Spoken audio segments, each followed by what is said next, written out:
done messed up, no. Bad news is to beat your home, nigga. Yeah. Go on, get on that ass real quick one time. 144, baby. They said you get on, you gon' represent. I said, of course. Soon as they crank that beat, I ride that bitch just like a horse. She about to go dumb, yeah, bitch, me whole guard. You ain't know they call me Obi-Wan. I go with the force. You gon' ride, yeah, of course. Get it lit up like a torch. You either low or this low, told that bitch is either or. Yeah, I know them niggas ain't cut like that. I swear I'm to our core. Wait up, let me make a call right quick. I'ma start another war. I was hurting when she left, but I don't care about anymore. I need a Vaseline like my Nina Puffer bar. Took a Zoc, watch the dark. Matter of fact, like the dark. Any problem, let them come. We gon' snatch they soul like Shane Sharp. Put them out of service, keep them tools like Miss Harper Free. Try to hold me, it's way too late. I'm headed straight to the safe. Throw that one up like a trophy. I'm that nigga, ain't no debate. Throw them boys, we taking over. Call them up like set the date. This shit a piece of cake. Yeah, my bitches came from Whole Foods. Told them put on that top 3. Then bring me my house shoes. Don't make excuses, make moves. These niggas ungrateful, gotta show them UPK rules. I make hits like I can't lose. They said you get on, you gon' represent. I said of course. Soon as they crank that beat, I ride that bitch just like a horse. She about to go dumb, yeah, bitch, the whole guard. You ain't know they call me Obi-Wan. I come with the force. You gon' ride, yeah, of course. Get it lit up like a torch. You either low or this low. Told that bitch is either or. Yeah, I know them niggas ain't cut like that. I swear I'm to our core. Yeah, I just got off the call. I'ma start another war. Split a plate up with my niggas. Get your knife and your fork. They ain't locked in with the counter. When you speaking to me for. Yeah, I just took the floor. Ain't no cowards in my campaign. They can't stop the campaign. Tell them bring the champagne. They know I'm a champion. They can see the outcome. Get them niggas bad. Got them tied down and outdone. You can't do with them steppers. Niggas been down since day one. We run up the bands, bitch, like Dylan, Dylan, Dylan. They say you get on, you gon' represent. I said, of course. Soon as they crank that beat, I read that bitch just like a horse. Yeah, about to go dumb, yeah, bitch, we whole guard. You ain't know they call me Obi-Wan. I come with the force. You gon' ride, yeah, of course. Get it lit up like a torch. You either low or this low. Told that bitch is either or. I told you niggas, you ain't cut like that. I swear I'm to our core. And I just made the call. We gon' start another war. Yeah.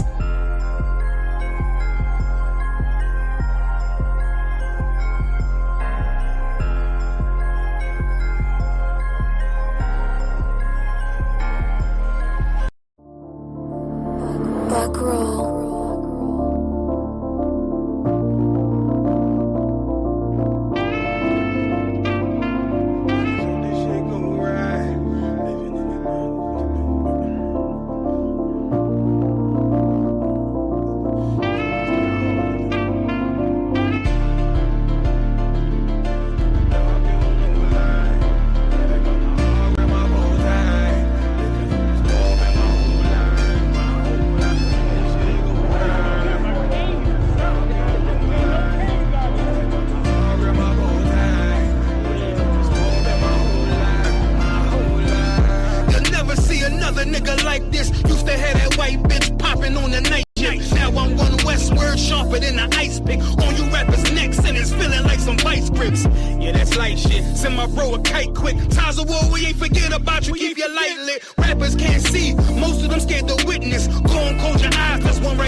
But I'm a player and there's no my women riding for me. I avoided Maury, I got 2 jets. If I can't make it through for them, then I'm useless. Sit down that roof, Chris, with a couple bosses. After the war, just to count our losses. It's not many. You see a smile on my face, but I'm not friendly. Gun on my waist, sipping white Henny. I just hope this shit go right. Living in the dark, you don't know light. Gotta got my heart with my bow tie. Waiting on the squab in my whole life. I just hope this shit go right. Living in the dark, you don't know life. Gotta got my heart with my bow tie. Living in the squab in my whole life. My whole life. It's so melodic. When I be dropping this HISPANICS, this ghetto phonics, it got me on the level supersonic. My bomb atomic, and you know where you can find me.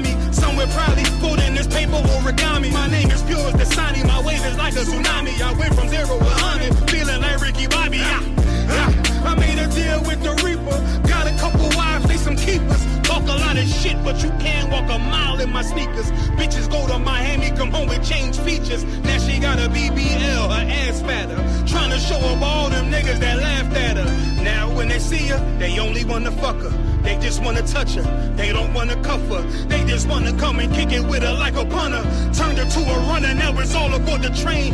Fenty on her face, but it's not concealing the pain, it's a shame. So I'm in the hood like some rap snacks. I know niggas kill you and your mama for a scat pack. Dark tint, matte black, they do it for half that. Had you like 90s Missy in a fucking trash bag. I'm from Philly, we don't do bank accounts, just cash app. I spit a verse and I just watch the time slow. This that guy flow, this that shit that rappers die for. This that uncut Tahoe Wall straight from Pablo Escobar. I be at the bar like Moscato.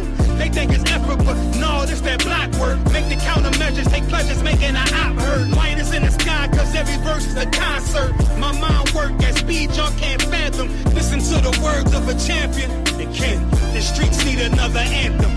I just hope this shit go right. Living in the dark, you don't know lie. Gotta got my heart grip my bow tie. Waiting on the squab in my whole life. I just hope this shit go right. Living in the dark, you don't know lie. Gotta got my heart grip my bow tie. Living in the squab in my whole life. My whole life.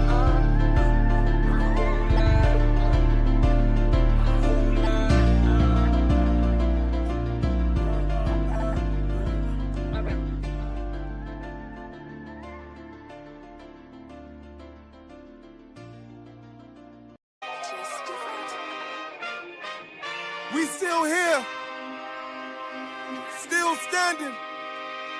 UPK, we never left the building. Commander General YAHANNA, you know. Whoa, check it out. Woe into America. Seize everything and bring these crackers to their knees. I need everything and I do mean everything. I know they don't like us. Go ahead and try us. Don't make me call upon the Lord and put this earth on fire. I'm only getting better and I'm only getting higher. And you are getting weaker. That's why you cannot beat us. I know you do not like us. We don't like you neither. You went against the grain. You should be ashamed. You went against a king. Let's just call it treason. Can't wait for killing season. All that shit that you be preaching. Let me see if you believe it. They say they can't be touched. Well, I'm about to put my hands on them. No more missing nights, guy. I gave that spirit up. Lord, give me strength so I can tear this city up. Babylon is falling, but it's just not fast enough. Angels with a nigga, so you niggas cannot touch. Ooh, this shit not adding up. Fucking raise it up. Listen to them devils while you let them gas you up. Yeah. Said I pray they understand. I said I pray they understand. This shit not adding up. Fucking raise it up. Listen to them devils while you let them gas you up. Said I pray they understand. Hey, I said I pray they understand. They want me to bite my tongue, they don't like criticism. Can't say oppressors the devil, YouTube restricted niggas. But they can post bitches twerking, police killing niggas. You can rap about catching bodies, the millions listen. Bitches rap about they box, and children listen. You say you black and gay, to them you still a nigga. You chasing Susie and Becky, they Emmett Tiller niggas. You got the ones that compromised, and you got field niggas.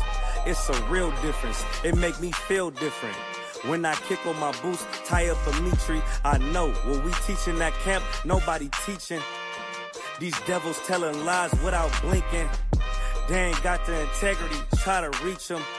They say they conscious and they woke, but they sleepy. I ain't sparing nobody, I'm going in. It's a rap when I hop up on that podium. This shit not adding up, fucking raise it up. Listen to them devils while you let them gas you up. Yeah. Said I pray they understand. I said I pray they understand. This shit not adding up. Fucking raise it up. Listen to them devils while you let them gas you up. Said I pray they understand. Hey, I said I pray they understand.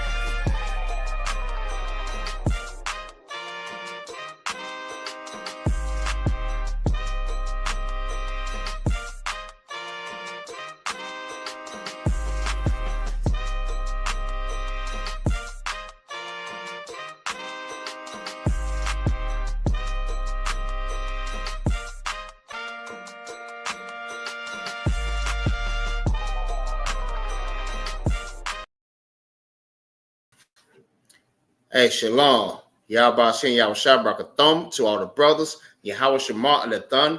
Hashem Yahweh Shah to all the sisters. This is the Israelite School of Universal Practical Knowledge. Start out at 1 West, 125th Street, Harlem, New York. Under Commander Journey YAHANNA. All right, this is ISUPK TAMPA Brotherhood class, Tuesday. You know what I mean? If you're in the Tampa Bay area, you know you can always come and check us out. You're more than welcome to bring you, your family, your brothers, sisters, kids. You know what I mean? If you're a Black, Hispanic, and Native American Indian, this is for you. You are invited to any of the classes. All right? Especially like at the library. We at 4711 North Central Avenue, Tampa, Florida, 33607, if I'm not mistaken. Salakia. Correct me if I'm wrong. All right. So I say shalom to all the brothers, shalom to all the sisters. Shalom, young man Paul, Most High in Christ. Shalom, young man Paul, and shalom, young man Clyde. All right. So last week, I'm just gonna get right into it. All right. That's the reason why I just cut the music that quick. But I'm gonna get right into it. All right. So last week we was on the Charlie Kirk debate, right? When he was speaking at the moment. So the topic was do blacks deserve reparation, and the cause of Black fathers not being in the family. All right.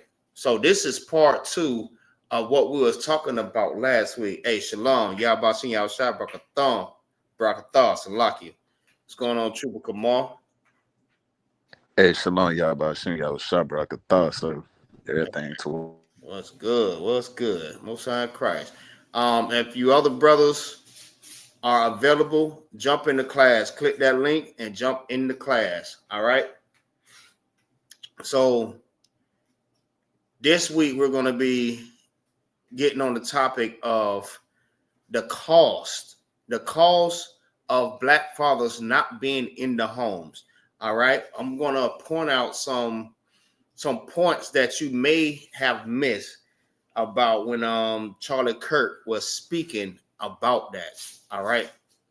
Also in the viewers, if you're viewing this class, if you're in the chat, Salakia, Baba Shah, click the like button.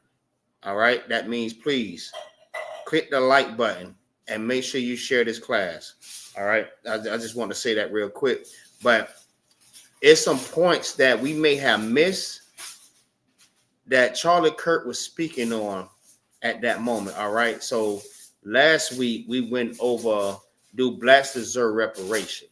All right. Yes, we do deserve reparation for all the atrocities that has been done against the blacks, the Hispanics, and Native American Indians. Yes, we deserve all of that.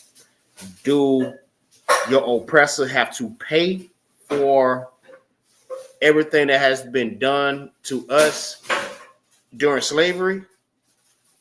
Everything that has been done to our forefathers during slavery? Yes, we deserve all of that. All right.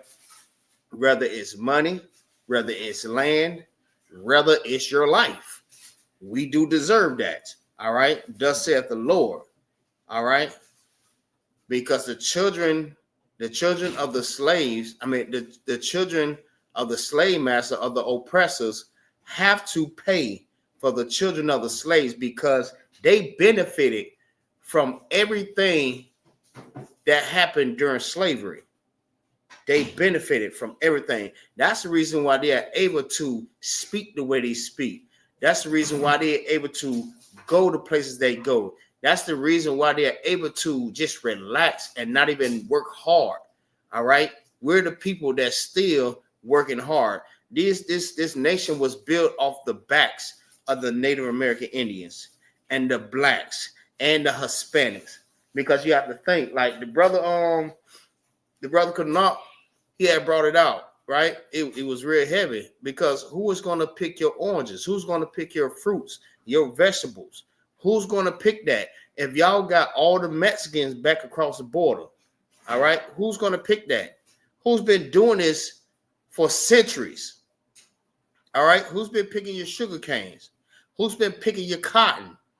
All right, who's been doing that? Damn sure not your oppressor. Your oppressor is not doing none of that because they don't work.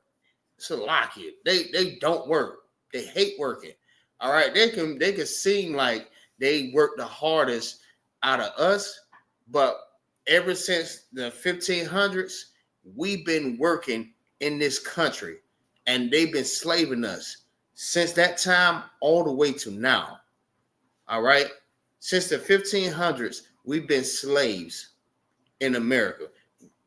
Granted, though, we've been under the captivity of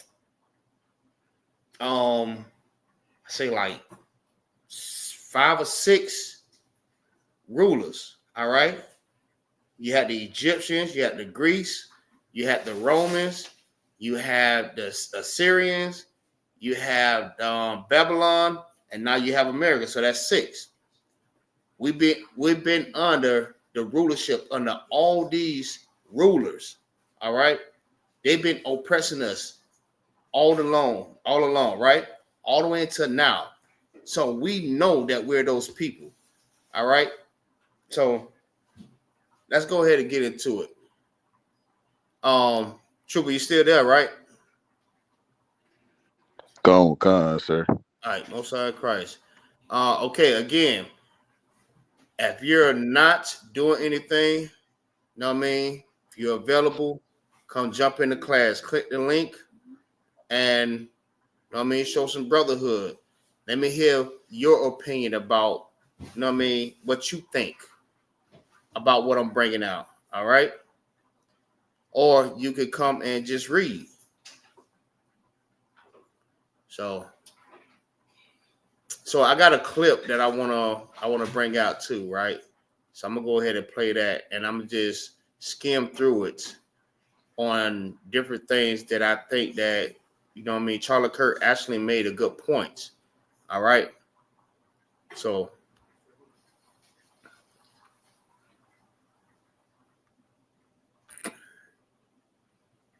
let's see.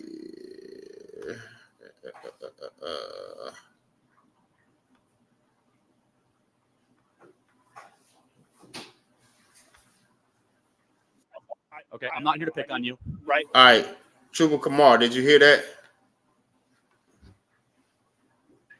Go on, I can hear the video, sir.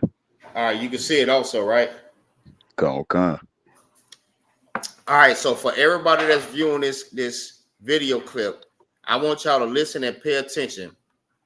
So what I'm gonna do, I'm gonna keep stopping it on different points that I hear about he is actually making. All right. So we're gonna start from the beginning. This is I don't really know what to call this brother, but obviously his black side is starting to come out when he's speaking about, you know what I mean, the things that we went through during slavery. And Charlie Kirk had his opinion about slavery. All right, not just slavery, but the reason why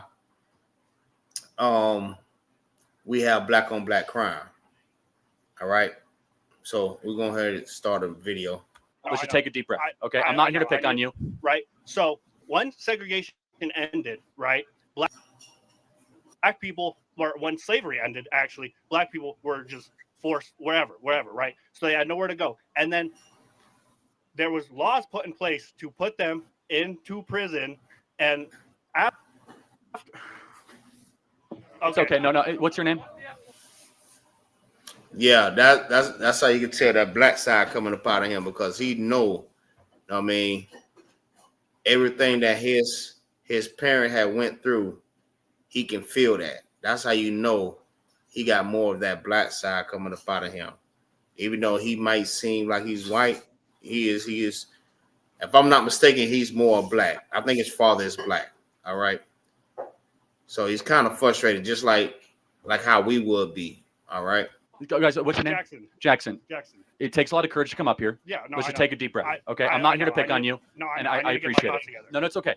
I know that this can be very intimidating getting into a crowd like this. So just take a deep breath. Let me make your argument. I'm going to make your argument for you, and I'm going to tell you why I think it's wrong. Okay? Okay, yeah. Is that fair? Yeah. Sure. Okay, so the argument that is being made, that you want to make, is that It's a lot. there's legacies of injustice. Yes. And that those legacies impact one generation after the other. And when those things get handed down, you have what is a system or a systemic issue that.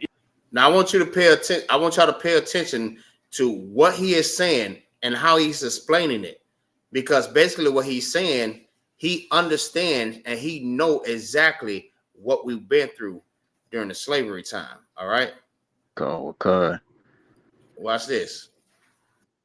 It's a system or a systemic issue that isn't just isolated in 2024. So the argument that you're making is that what happened in 1954 does impact 2024 of decade after decade after decade. Let me tell you my response to that. Of course,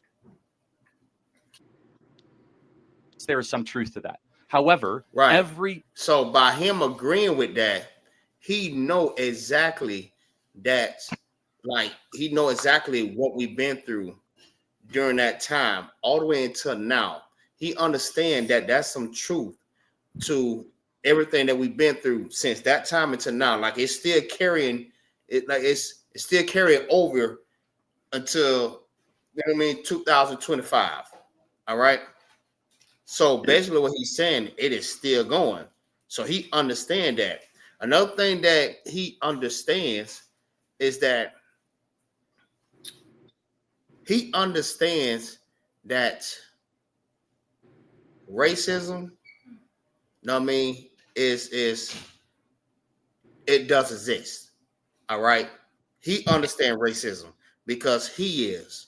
All right. He understands, but understand this though, it's okay to be racist, right? In the sense of it's okay to love your own people because we was brought up to love our own. All right. Even the Lord told us to separate. All right. The scripture says you're supposed to love your brother as you love yourself.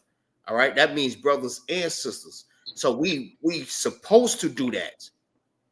So that's a good point that he made. All right. Let's keep going.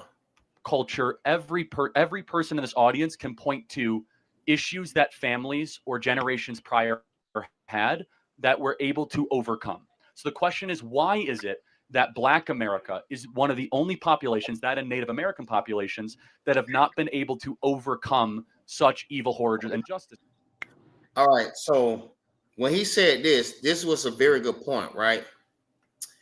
The reason why I say this is because we should overcome everything that we've been through. Should we forget? No, we shouldn't forget. But should we overcome? Yes. By doing what?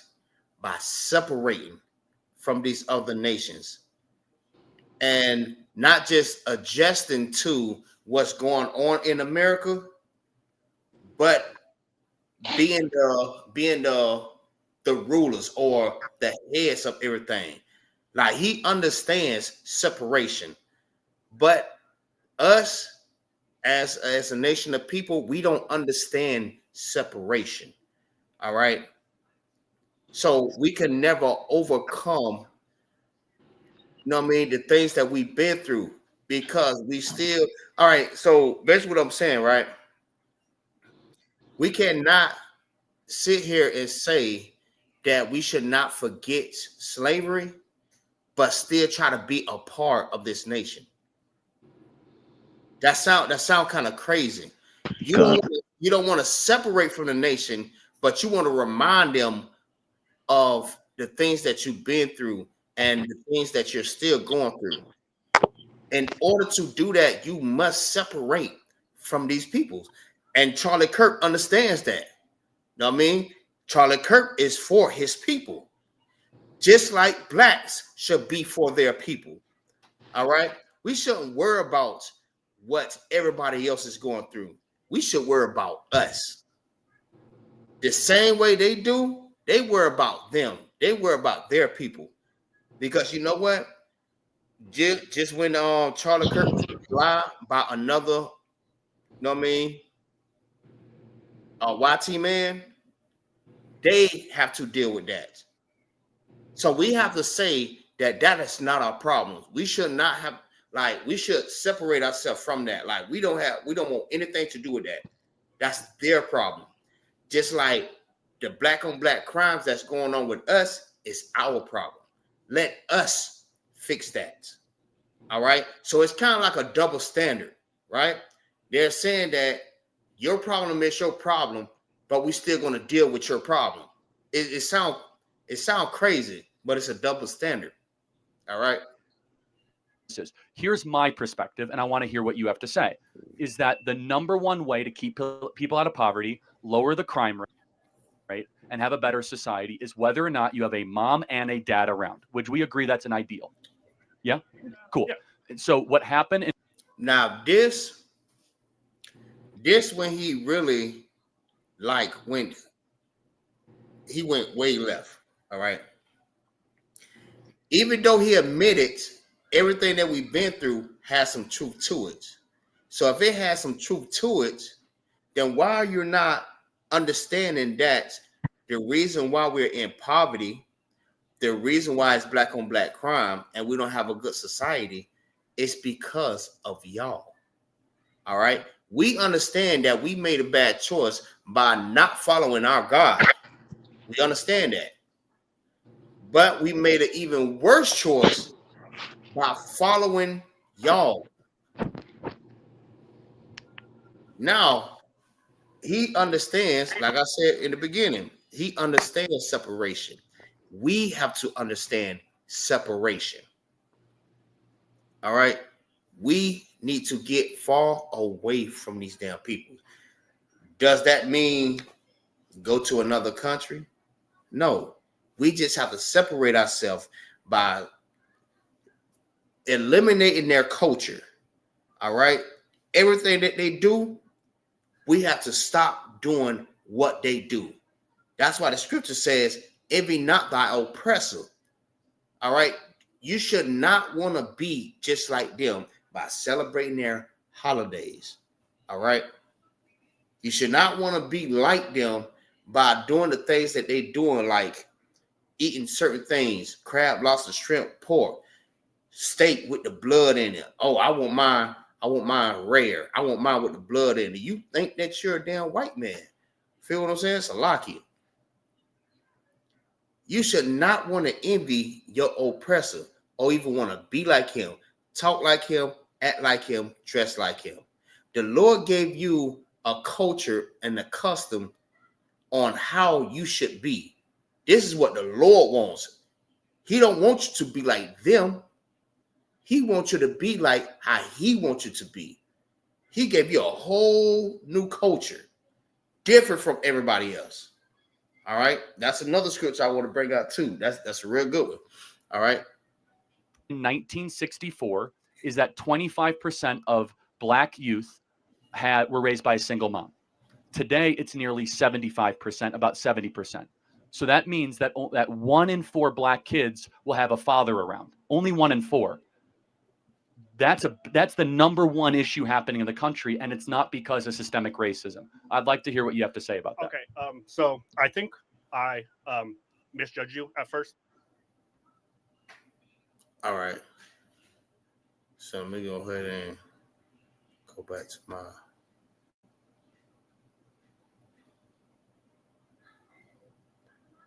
All right.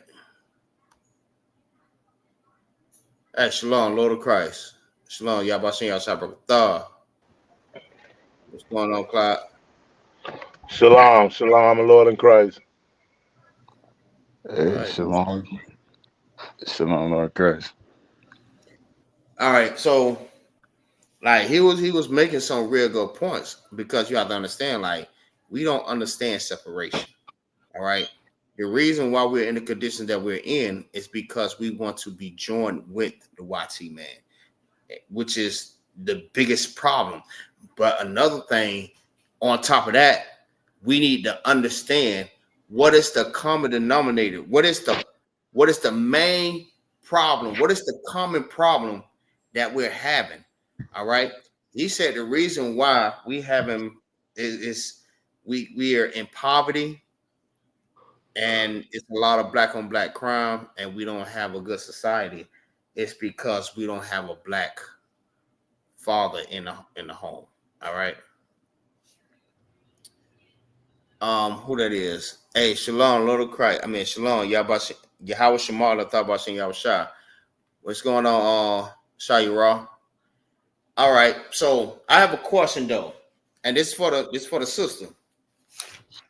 Let me see if she can get this. If she don't get it, I'll give it to somebody else. All right. So Charlie Kirk mentioned that lowering crime rate, poverty, and a better society will actually help the community. All right. He's pretty much saying that's the reason why. He pretty much saying by the black father is not being in the household. All right.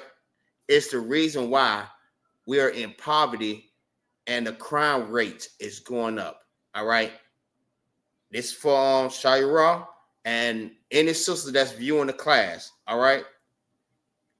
I want y'all to tell me, what is he saying by him saying that? Type it in the chat. If y'all got it, brothers, y'all just, you know what I mean, hold it, and I'll go to one of y'all. But if any sister that's in the chat or that's viewing the class, type it in the chat. Let me hear what you think that he is actually saying. By him saying the reason why the crime rate is going up and we're in poverty is because we don't have the black fathers in the home. What is he saying?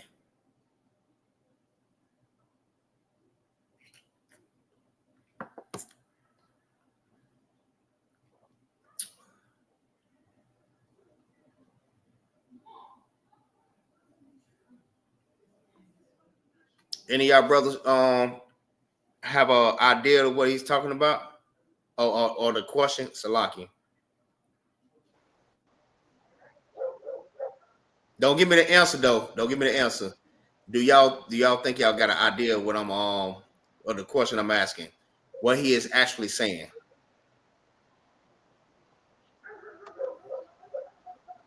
Slovakia. Don't give me the answer.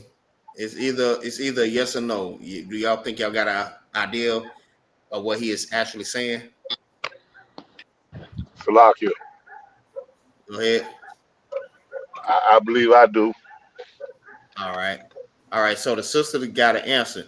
All right. Again, so if any sisters that's in the chat, all right, or that's viewing the class,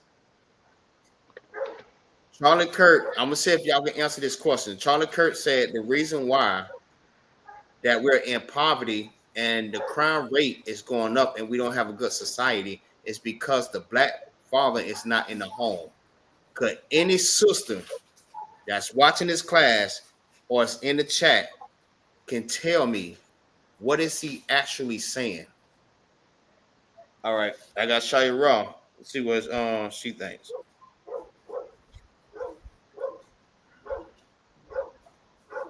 Let's see if she got it.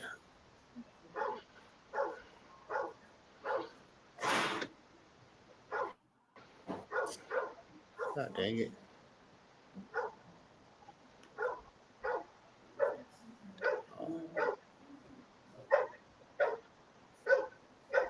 My screen covering it up.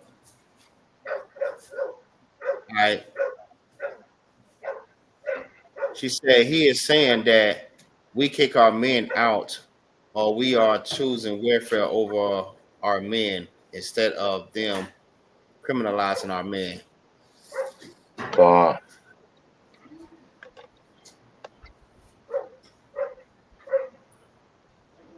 That has some truth to it. That has some truth to it. But it's something else. It's something else that y'all missing. All right. Let me say it again. All right.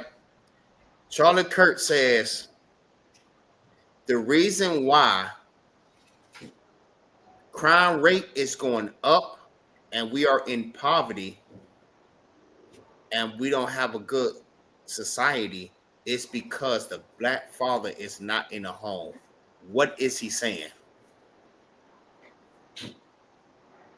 I'll let you answer again, Shira. Or if it's any sisters that's in the class, go ahead and chime in. Let me hear what y'all have to say about that. I'll give you another shot at it.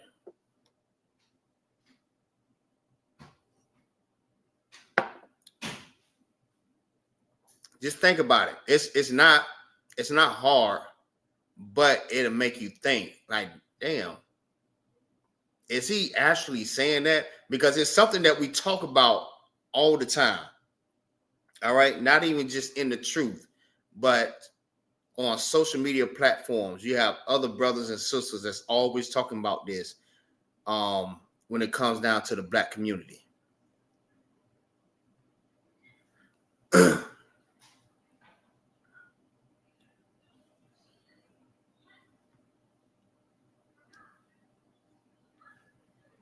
Right, nobody?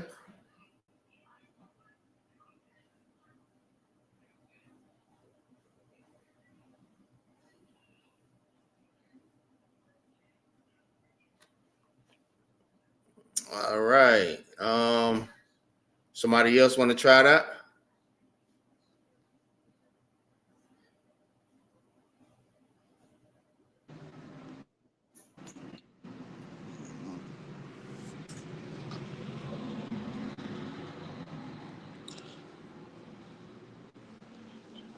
Like I might be thinking too hard. You know, Yeah, it ain't too hard, but it'll make you think like, damn, did he just say that?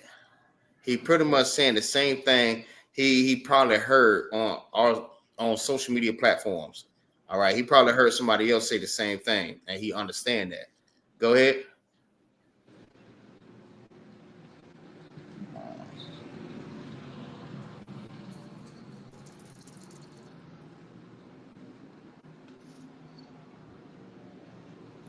Go ahead, give it a shot. Go ahead. Go ahead.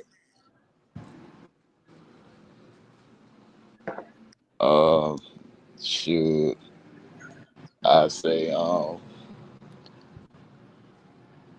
shoot, without our father, this something we already know though. But it's like, you know, without a father in the home, you know, we like uh the children lack structure, discipline, you know, that type of thing. Uh, that's all. That's really what I can get from it is like, shoot, our fathers being in the house, like it's needed, like it's essential, or else, you know what I'm saying, we can go any type of way, we'll get any any any kind of outcome. Like a woman can't raise no children, like no children by herself. Mm, mm. You actually got it. You hit it right on the head. That was it. That was it. He is pretty much saying by the fathers not being in the household and the crime rate is going up and we're in poverty, it's because black women cannot raise no children. That's what he is saying. Salakia, sir. Y'all understand? Go ahead. The sisters just can't raise a young boy into a man. They could raise the children, but we need that balance and that discipline, like bruh said, to uh to help with that. And then they knew what they was doing from the giddy up when they replaced the brother with the check. You know, having to have him out the house for them to get Section 8 and whatever other government assistance. they already knew what the longevity of it was gonna be, and as far as us as a people being in poverty, well, hell, they control that through their systematic racism. Absolutely. Right. Absolutely. Go ahead. I about to say if I could, to piggyback a little bit off of what Clyde was saying.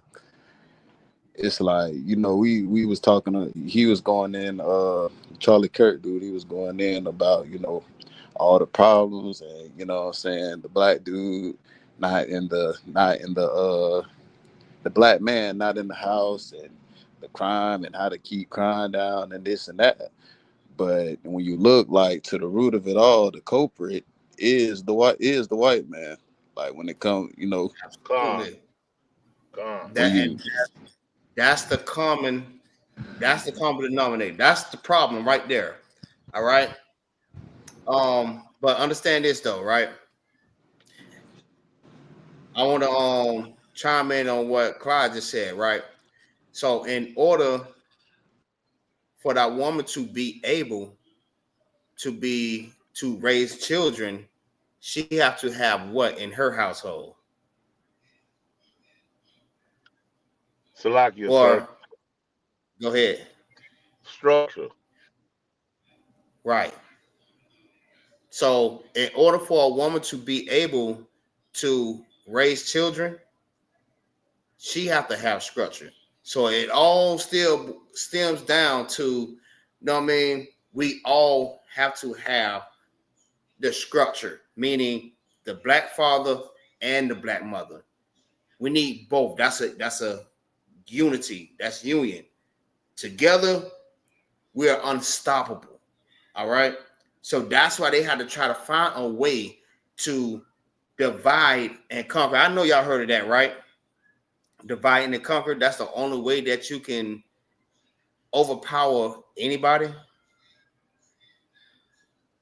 right? Con. You have to be able to divide and conquer. All right.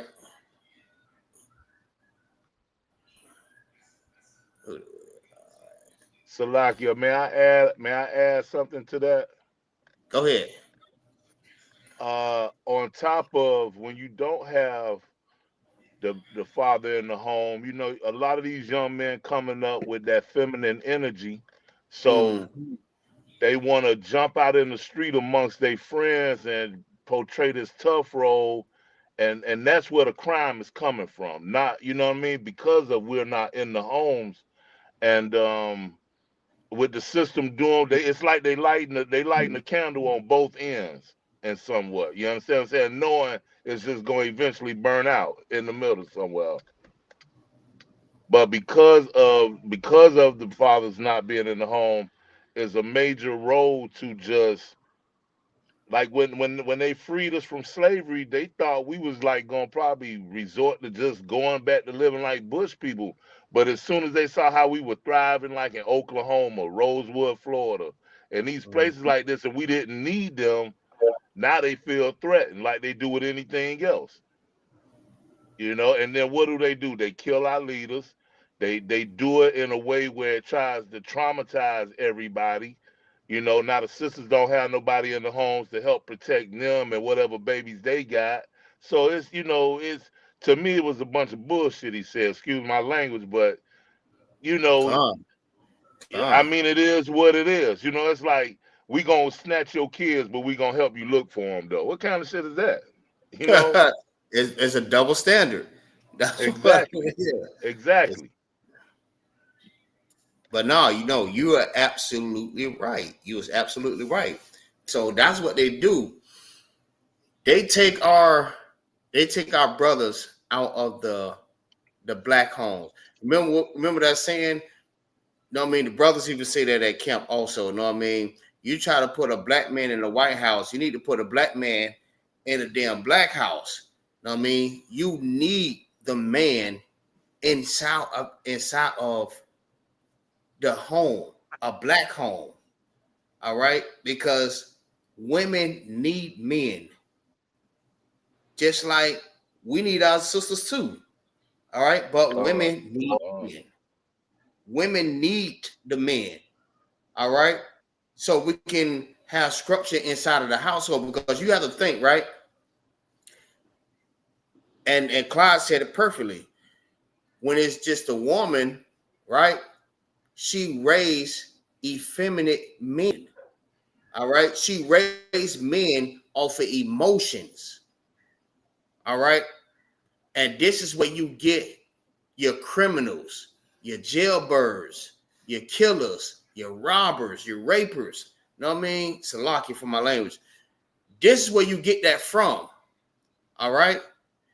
But the common problem all stems right back to who?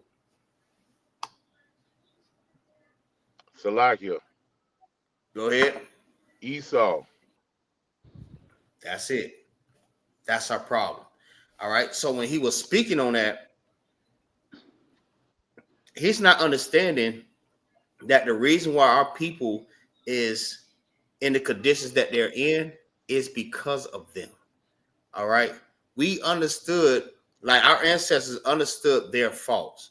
All right. They got punished for that. But YT men feel like they should not get punished.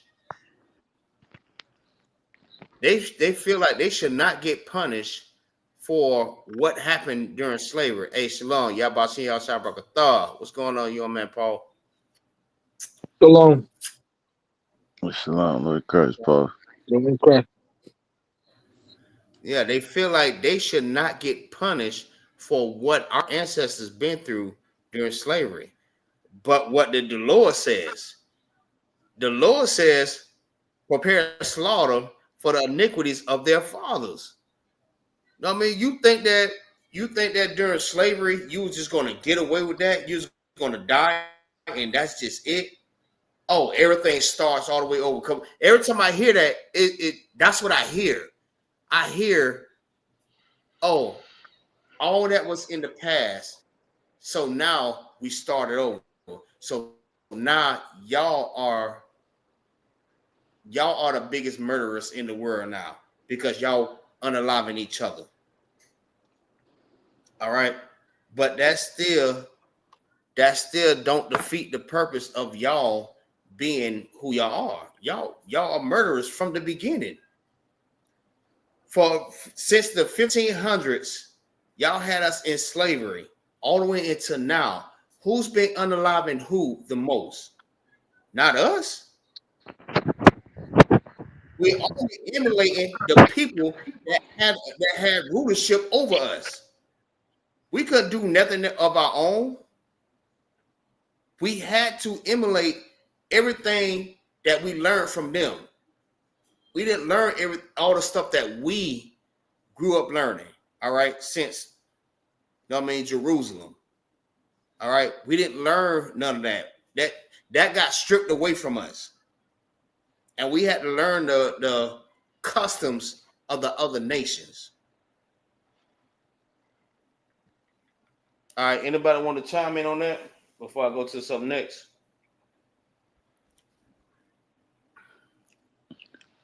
Twelve.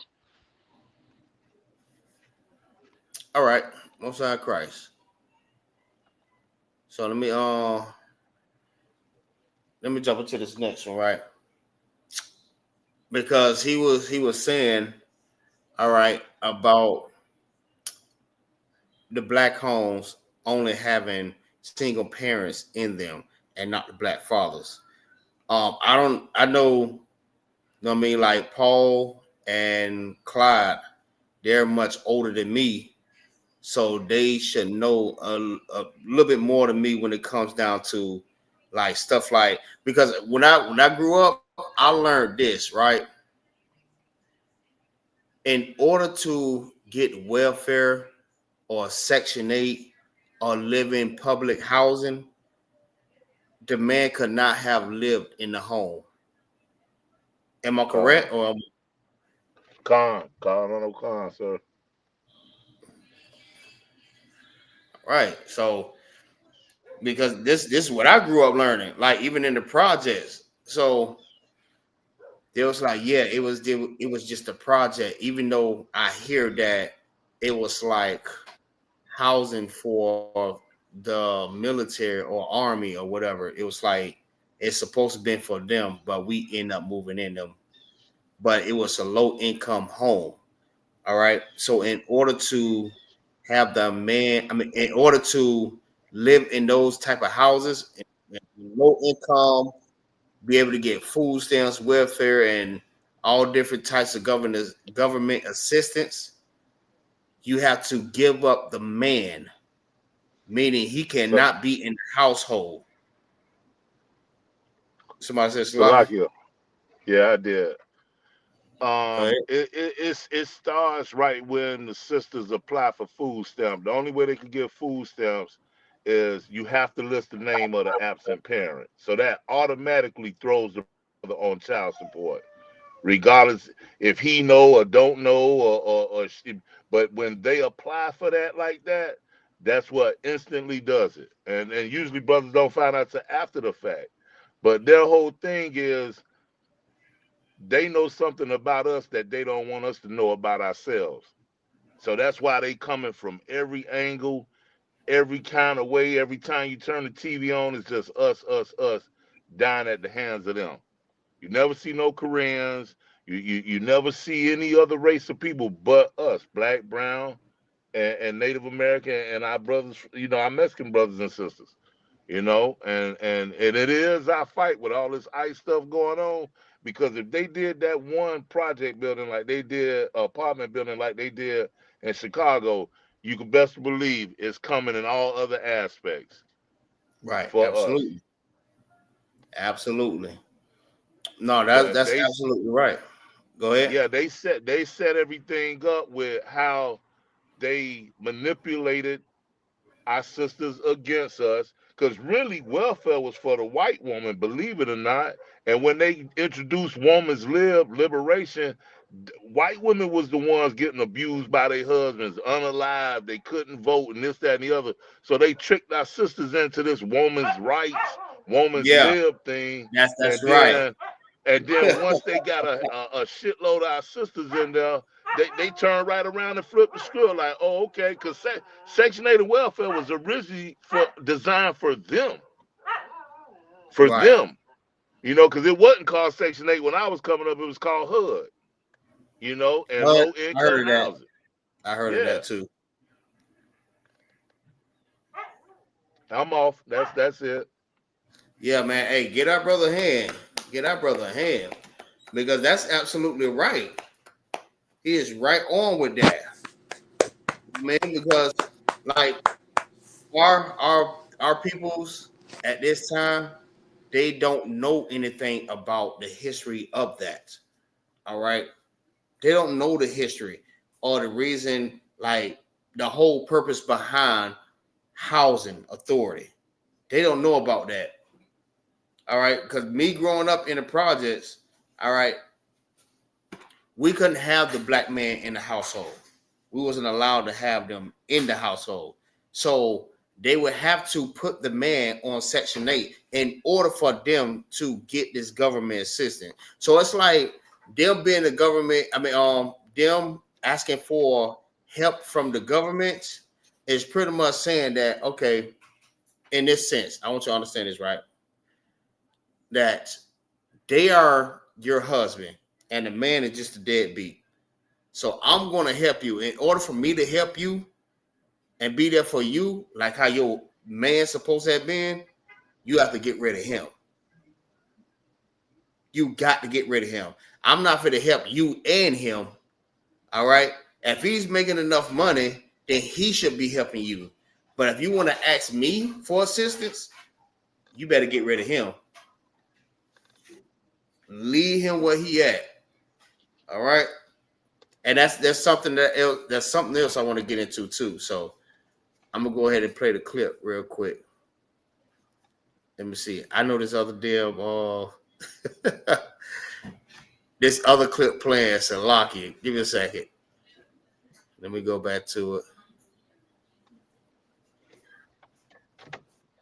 All right.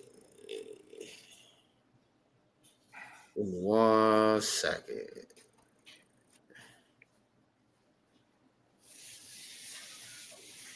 Yeah, even with Section 8, right? When I was growing up, it was called Section 8. So if you got caught with the man in your house, you was took it off of Section 8 for a very long time. Even definitely, you was not allowed to have the man in the house. That's why women was like, you know what? I don't want to get caught with you in the house, so I'll deal with you on a different level. I'll deal with you, you know what I mean, on the outside. All right, you can't come stay here. So a lot of men felt like, well, damn, hold on. Why the hell I got to keep living outside when I have a wife that have a place? Like, she had the resources. But you know what I mean? Like, Cloud was absolutely on point with that there. You know what I mean? Welfare was actually for the white woman. It was for her. But she done got our women all hyped up to think they're part of that too. And now, you know what I mean? At one point in time, they was actually putting the man out. They was putting them out, like literally. In order to get this, you got to put the man out. So a lot of women end up being in a single parent home. Not forcefully, but now willingly. They was willing to throw the man out because she was receiving the benefits. So she figured like, okay, I'm getting all these benefits. Hell, I don't want no man in the house. So now, if you fast forward that to till today, it is still going on. So that's why we have a lot of single parent homes that's going on right now. Go ahead. Like with the situation we're in now, right? They already know there aren't any kings in the home to teach their young mans how to be warriors, how to hunt, how to fish, how to do this. Everything they teach they YT kids, you know, they home training, they home getting ready. You know what I mean? But we got all these young men out here with all this feminine energy. All they know how to do is point and squeeze. But you know what I mean? How you gonna protect and keep? Is a one great manipulation, and it's sad. You know, it's sad that they've been manipulating us from day one. You know, right? Yeah, you're right. You're absolutely right about that. And a lot of that too is it's the social media, the internet is raising our children right now. All right. So our kids is what I'm gonna tell you, right? In a single parent home, this what the mothers is doing.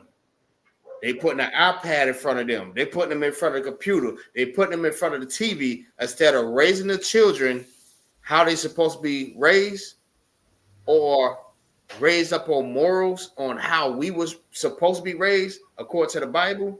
They're allowing social media to raise them. So now everything that they're learning is from social media. That's from other parents or other oppressors. This is how they're learning. So they're not learning because we're sitting at home teaching them, okay, this is how you spell. This is how you multiply. This is how you add, subtract. This is how you read. This is how you do this. This is how you do that. We're not doing it anymore. We're allowing social media to raise our children. What's that little I know one of them is Dora, right? That raises our children. They learn a lot of stuff off of Dora. What's some more stuff that they learn from, like little kids TV shows and stuff like that teach them? Coco Melon is something else that they learn from. What else? What's that damn show they be dancing off of? Go ahead.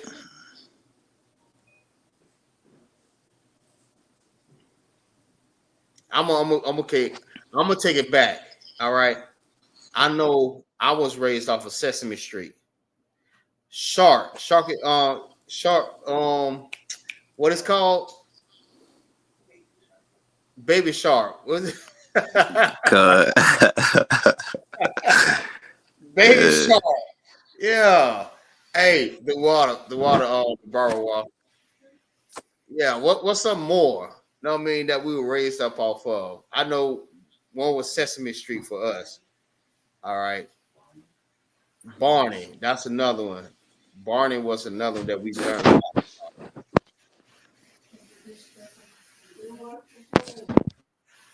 Yeah, but the whole point is we're allowing social media to raise our kids. I mean, just to piggyback off of what Cloud was saying, man. You know what I mean? And we need to be in these kids' life and raising them up ourselves, teaching them, all right, the morals and laws and statutes and commandments of the Bible. But again, right, we have black leaders that failed us. They failed the black community. They failed us because they want to be a part of, you know what I mean, our oppressor. They want to be included with them. So they help to indoctrinate us with this false philosophy of the Bible. All right. So that's why you also have a lot of our peoples in the Christian church. All right. Because we learn it from people that we feel like we love, and they are so much of an inspiration. They're leading us wrong. All right. Hold on, let me get this clip. Anybody else got some they want to chime in on before I go to this clip?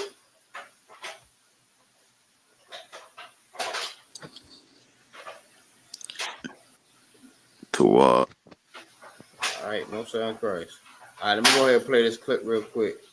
It's about like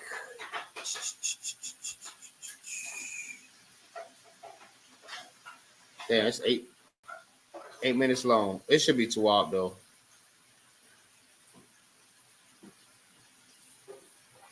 Damn, what a value. All right, hold on, give me a second. My bad. Oldest and until recently largest housing subsidy program in the country.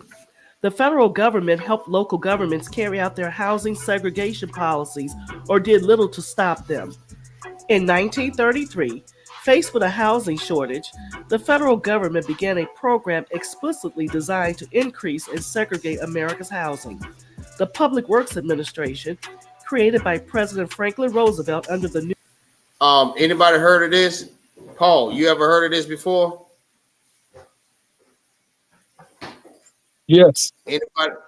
You ever heard of this? Salakia. I've read on the New Deal extensively, so I know all about it. This is what started separating and breaking up the families in Black America. So, who was the founder of this? It was a president.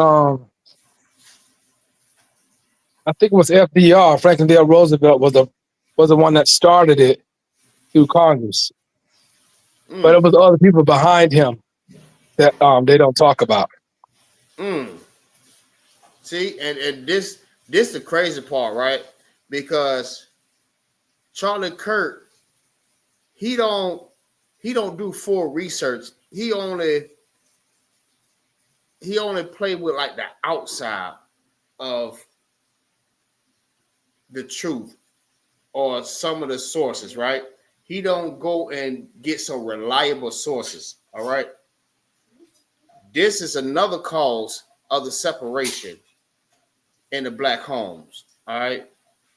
New Deal to address the country's housing and infrastructure needs, constructed Techwood Homes in Atlanta, Georgia in 1935 as the first federal public housing project.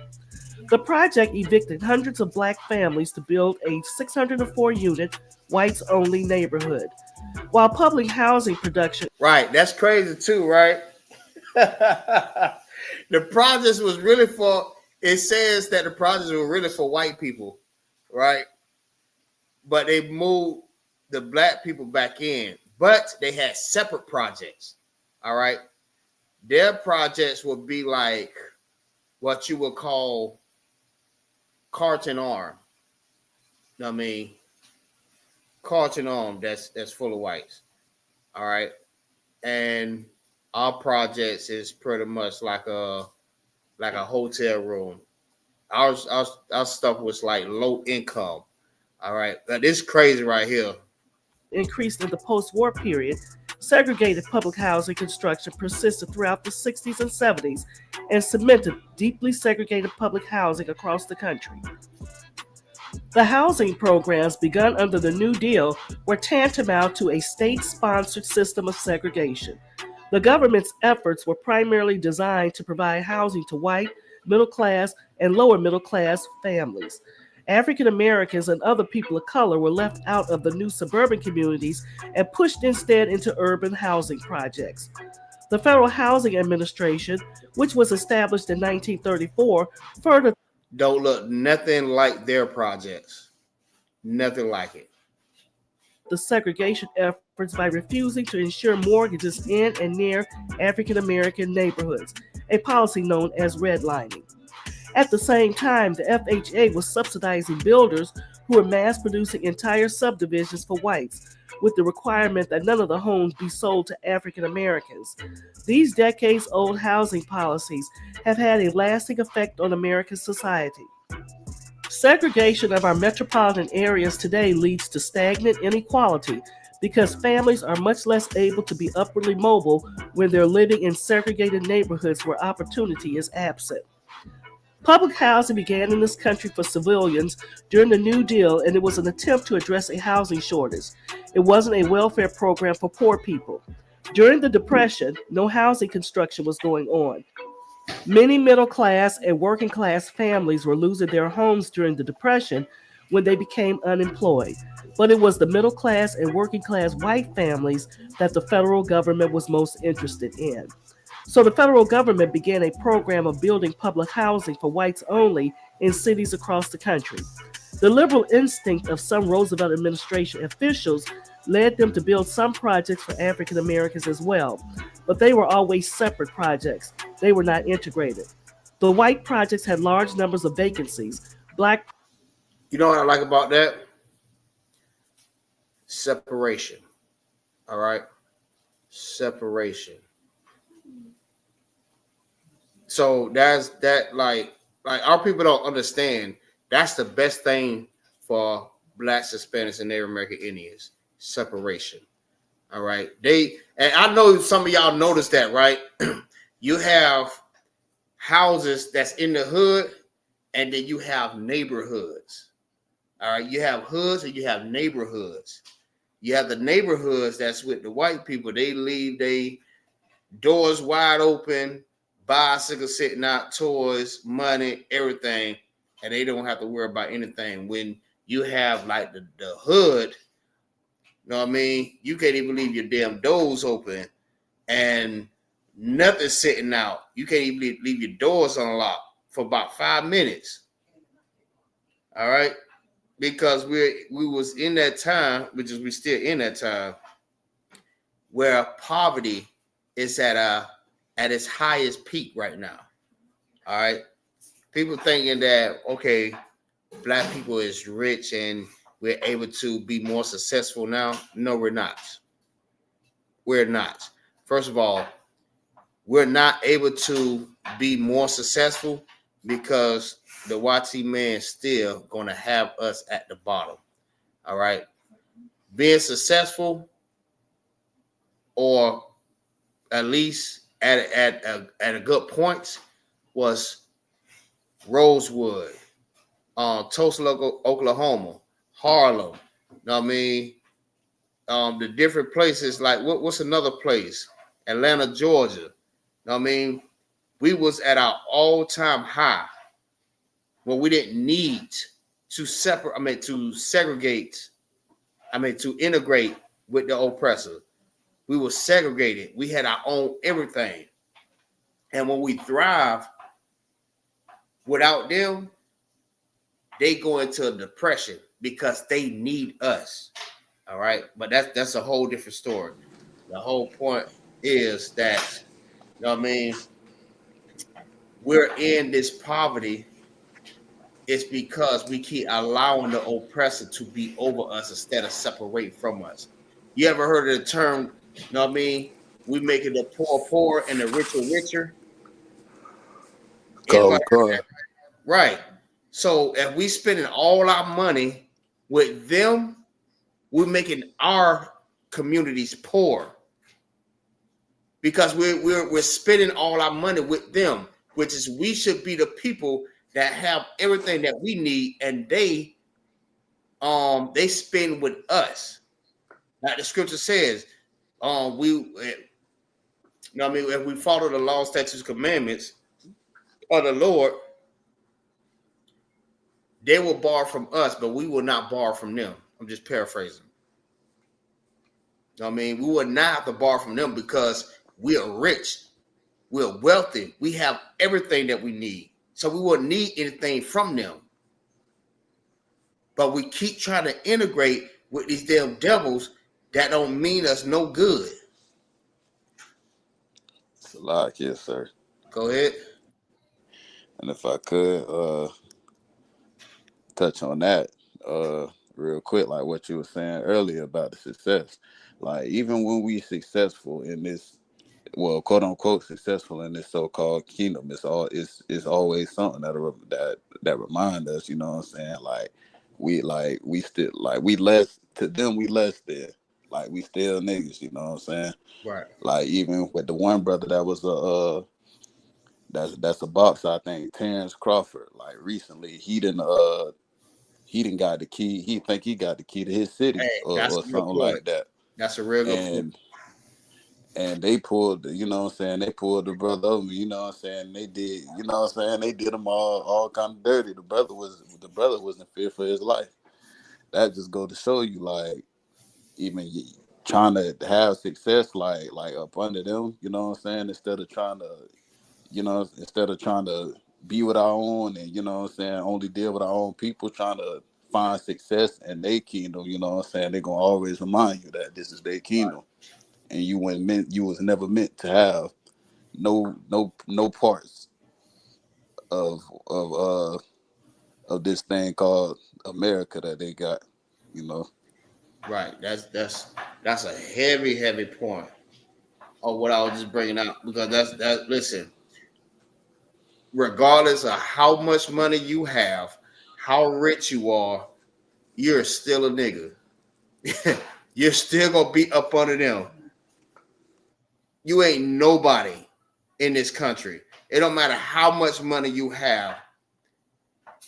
That situation right there just shows you how much you ain't nothing in this country, no matter how much money you have. What's the sister that went over there to another country, got caught with weed in her bag? I think who it was. It's a lot of kids, sir. You talking about the basketball player, Brittany Griner? Right. What she got? She got caught with something. What she got caught with? Like I think it was something got to do with weed, but yeah, I think it was something got to do with weed. Yeah, they're thinking because they got so much money that they're invincible. Oh, I'm up there with them. Know what I mean? We're equal now. They can't mess with me. Now we look down on other black folks and stuff like that. You're still a nigga. No matter how you look at it. They don't give a damn how wealthy or rich you are. You still a nigga. You still gonna be up under their knee. You're gonna still be at the bottom because this is how they treat us, like dirt. It's a lot, kids, sir. Go ahead. Yeah, real heavy points that you're bringing out. And I wish like the people, our brothers and sisters that is so called doing well for themselves, like if they was to realize, we would be so much better off if they realize they niggas too, instead of trying to, try to get a piece of the white man pie and trying to be successful in his kingdom. It's, you know what I'm saying, when he in actuality don't give a damn about us. You know what I'm saying? Maybe if they realize too, like, you know what I'm saying, like we niggas too. And like you were saying, no matter how much money we got, we could never be equal in these, you know what I'm saying, under these oppressors and they land, you know what I'm saying? If they realize that, you know, and started, taking care of their own, taking care of the niggas of they people, their own people, you know what I'm saying, then our folks would be better off. And even the Bible say, like, in the scripture, like I'll be paraphrasing, but it say, you know what I'm saying, not to seek their peace. Right. Go ahead. I agree totally with what the brother's saying. It's the fact that the others don't get involved because they know they'll be stripped of their riches. Just like, Colin Kaepernick was out there by himself. He didn't really had nobody to support him, and that's why the others just don't get involved. They don't want to lose what they got built up here on earth. And that's the sad part about it.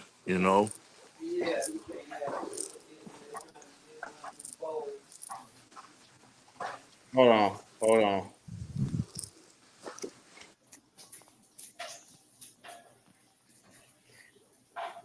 Hold on. Give me 1 second. I got a precept on that too. Come. I got a precept on that.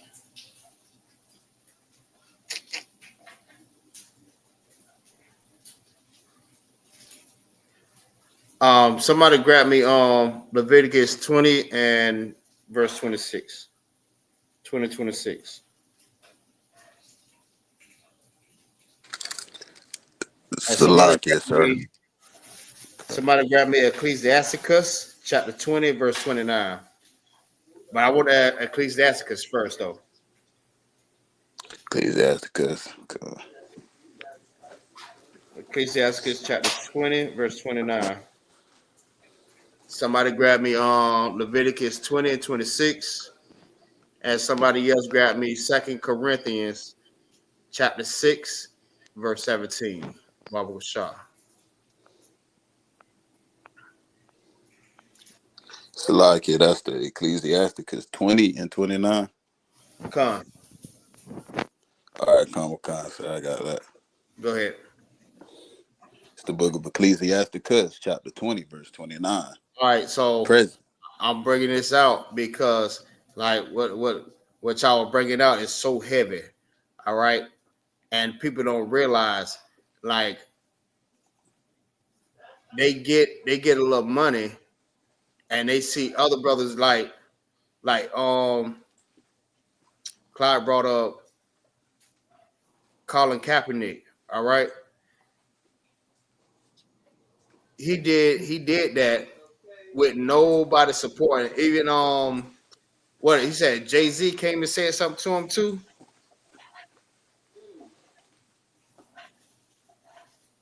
Right, Clyde?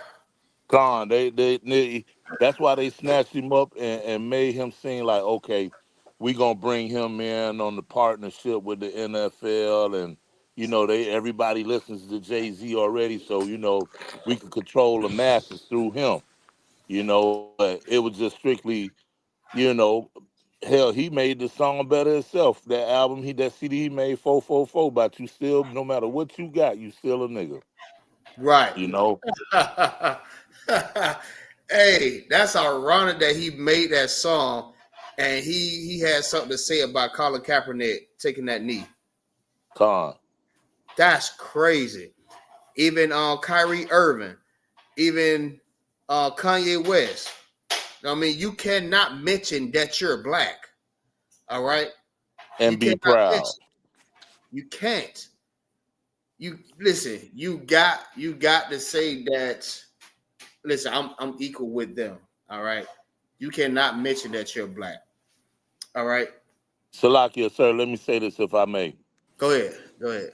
Look how they doing Shadura Sanders, because it was a father in the home that raised his sons right, taught them well, perfect business structure. Like he said, my boy's gonna be straight with or without football, and them white folks know that.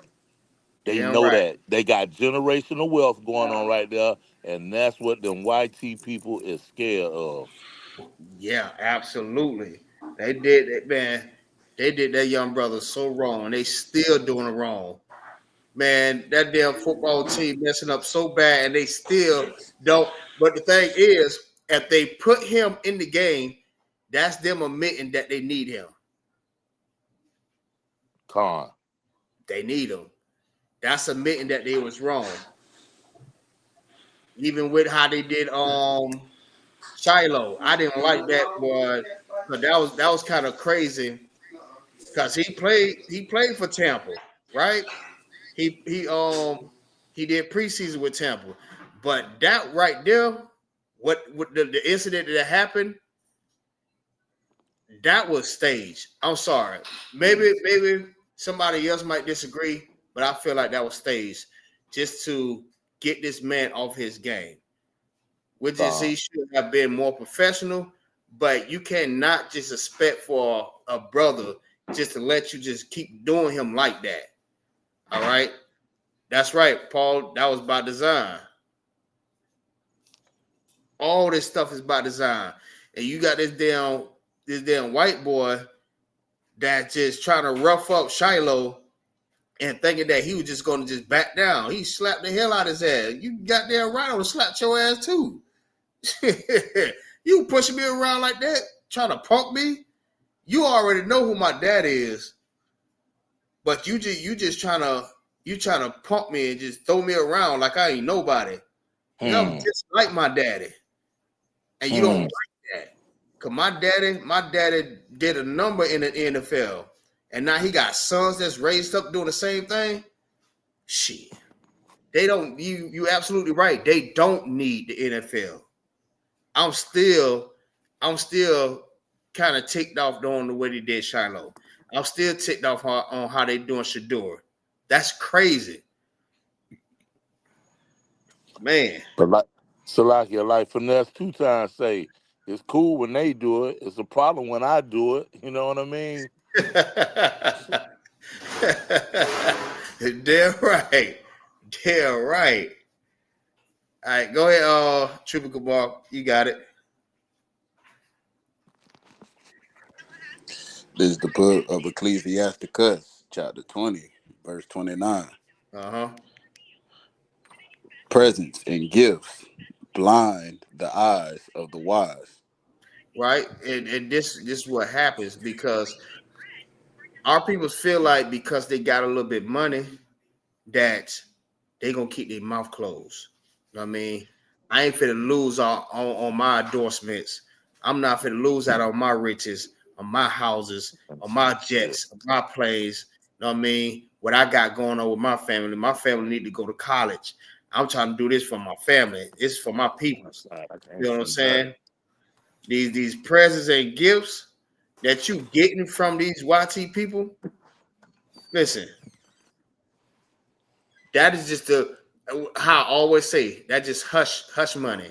That's basically what that is. Hey, shalom, for sure. That ain't that but just hush money. All right.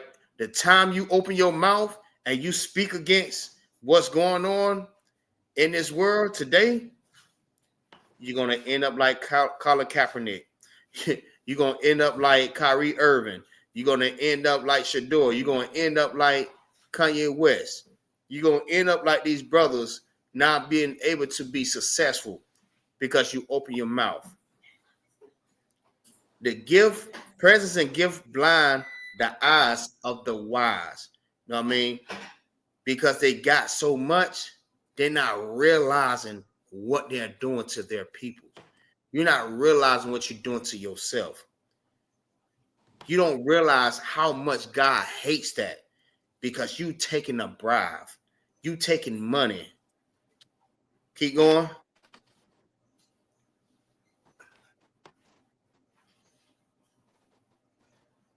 Triple Kamal, you got it. One second. Go, Con. Mm-hmm.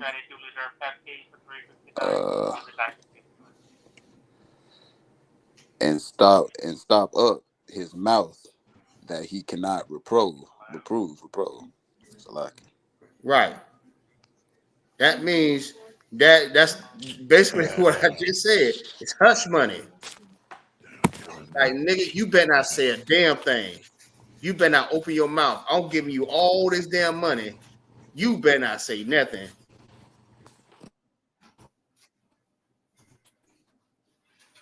You bet not. Try me if you want.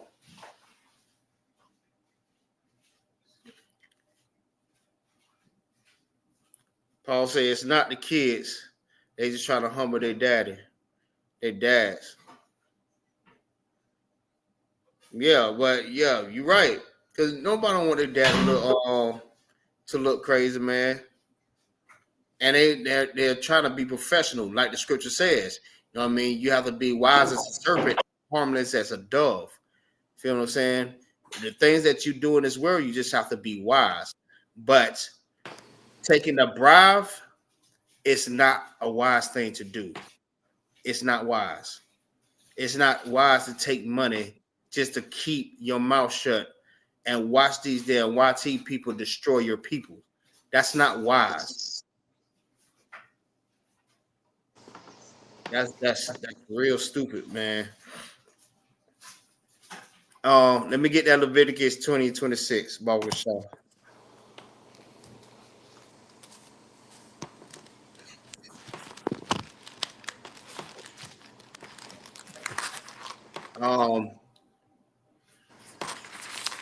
I guess Paul might be busy or something. He dropped out.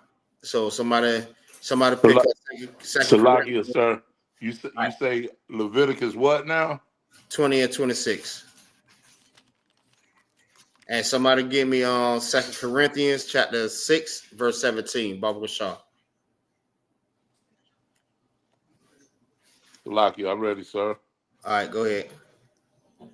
And ye shall, Leviticus chapter 20, verse 26, and ye shall be holy unto me, for I, the Lord, am holy, and have served. Hold on, stop right down. Paul, whenever you're ready, jump back in. I don't see you on there.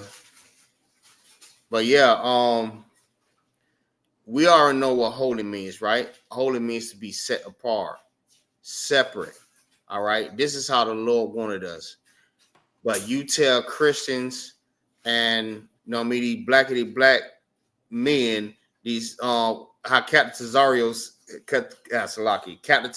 say these Sambos, they want to be equal with the oppressor. All right. You have to separate yourself. You have to be holy. Holy means to be separate. Holy does not mean good. You just do good for everybody. That's not what holy means. All right. Holy means to be separate or set apart. That means you are divided from something else. So the Lord is telling you to be holy like he is holy. He's telling you to be separate like he is separate. All right. Keep reading. And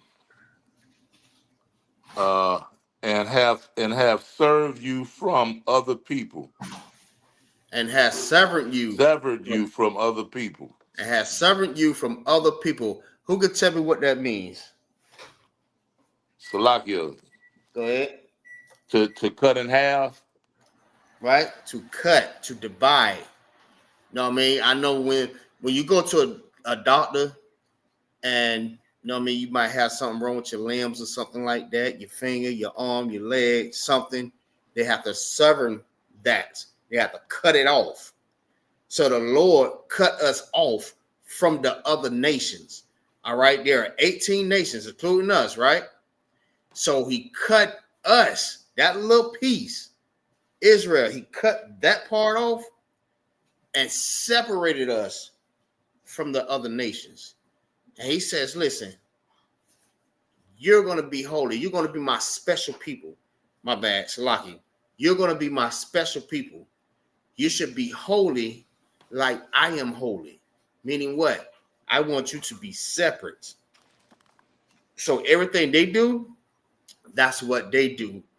But I'm going to give you rules, regulation. I'm going to give you laws, statutes, and commandments so I can make you different from everybody else. You're going to be my people. You're going to be something special to me, and I'm going to cherish you.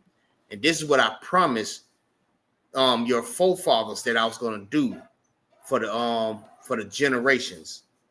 All right? I'm going to make you my peoples. Keep going. That ye should be mine. Right. You hear that?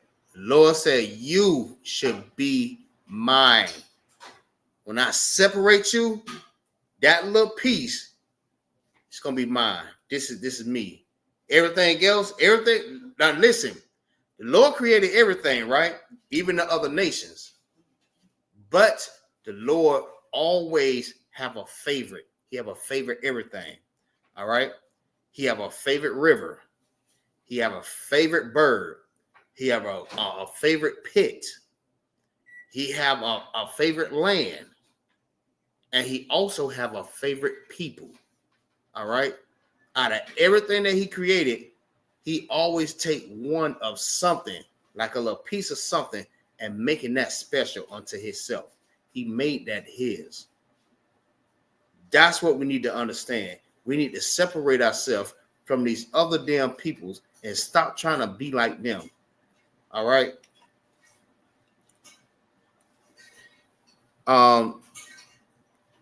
Somebody gave me that 2 Corinthians.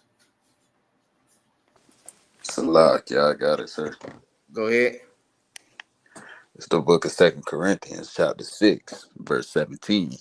Mm-hmm. Wherefore, come out from among them, and be ye separate. Be what? Be ye separate. Be what? Be ye separate. Be ye separate. That's what we must do. Separate from these other nations. I know all our peoples, our people is the most loving people in the world. You know what I mean? We want to join in with everybody. We want to be with the YT man. We want to be with the Chinese man. We want to be with the Arab man. We want to be with the Africans. We want to be with everybody except for our own peoples, man. We need to separate from these other nations and do what? And be ye separate. Be separate from these other nations. All right, somebody grab me Proverbs 28:28. Somebody else grab me Psalms 55, verse 21.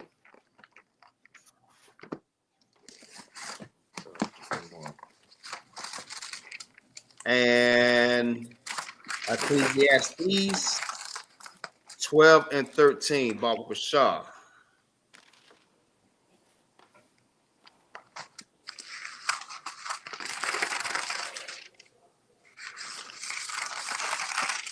Yeah, I'm gonna fly through this. Lock it, sir. The meat of this here. Go ahead. I got Psalms. Salak, yes, sir. I got that Proverbs. Let me get the Proverbs first. Con. It's the book of Proverbs, chapter 28, verse 28. Mm-hmm. When the wicked rise, men hide themselves. Right, and then we'll talk about who? We're talking about the YT man. All right. When the YT man rise, you know what I mean? What happens? Men hide themselves. Right? The men hide themselves. Because the thing is, right? And Charlie Kirk understand this, right? He know that the YT man is in his heaven right now. You know what I mean? He exalted himself like an eagle. I mean, high up in the sky. Like nobody can bring him down. Feel what I'm saying? They're in their heaven right now. They can do whatever they want to do. You know what I mean? They're ruling the earth. The wicked is ruling the earth right now at the moment. Just temporarily. All right? They're high. And what happens to us? We hide ourselves. All right? They done had us in slavery since the 1500s. All right? They rape, rob, and murder and pillage our people. All right? They ripped our people up out of the homes, up out of their homes. This is the reason why we don't have the black man inside of the black homes, because they ripped all our peoples, our men, up out of their homes. We went over that like a couple of classes ago about slavery, how they used to do the slaves, men, women, and children. They used to molest a grown man right in front of his children. That is diabolical. That is crazy. You molest a grown man in front of this. This is the YT man, the white man. He do this. He does this. Like, this is history. You can look it up. This is in the history. They did this to men. They did it to women. They did it to children as young as 8, 9, 10. They did this. This is in history. This is the reason why we need to separate from them. All right. That's the reason why the black man is not in a home. This is the reason why they destroyed the black family. They separated us because we wasn't allowed to live together as we did. You know what I mean? We have to be on separate plantations or separate times, or you know what I mean? Someone in the houses, someone on the outside. We was not allowed to be together. All right, especially if they had children. If they had children, the kids was ripped away from them and they were sold to another slave master. The women were sold to a whole different slave master, and the men were sold to another slave master. They separated the black family. That's the reason why we don't have the black man in the home, because that was going on since then all the way into now. Now it's embedded in us. They don't have to. Go ahead. It's the Willie Lynch syndrome turned up times 10. Say it again.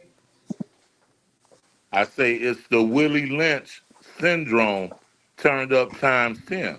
Exactly. That's exactly what it is. That's what it is. That's that divide and conquer. That's the only way that you can overthrow a black home, if you divide and conquer them. Meaning what?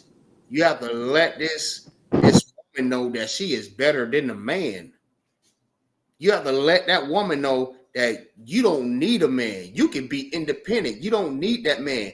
The same way that he go out and he make that type of money, you can go and do the same thing. Am I right or wrong? They telling our sisters that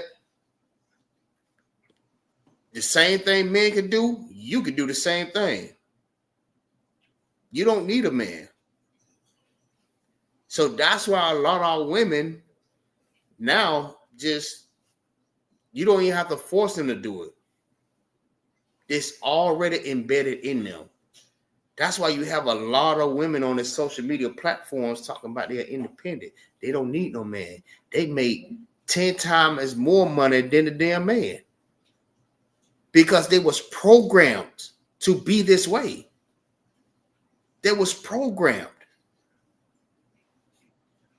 Because how they did us back in the slavery days is still going on, but it's not forced on us. We was in chains at that time. Now the mental chains is still on us. They done broke off the physical. Now the mental chains is still on us. And we cannot break that until we separate from them and come back to our Lord, our power. Understand what I'm saying? We cannot beat these damn devils without the Lord. All right, let me read this real quick before we go to the next verse. The next scripture. All right. My bad. This is another real heavy thing too, what I'm just bringing out. It says the systematic practice of slavery where families were torn apart by sale to different owners, like I was just saying, or from or from debts, and later through economy factors and social policies that undermine Black families. The enslaved communities lacked a legal statutes, meant their marriages held no legal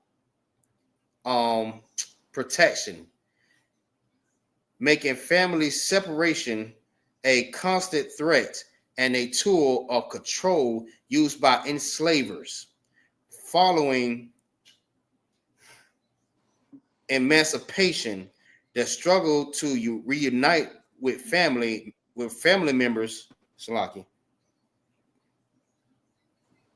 Goddamn. Was a I don't know how to say that word.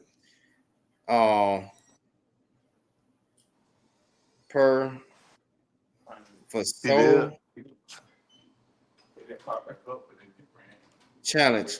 I'm gonna keep past that.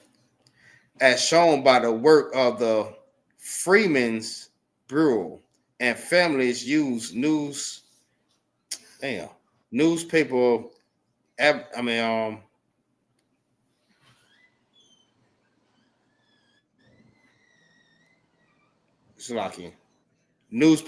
word of mouth to find the loved ones.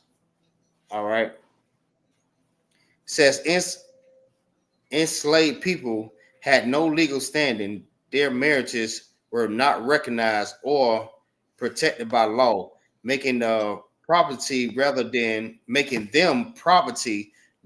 individual with family rights.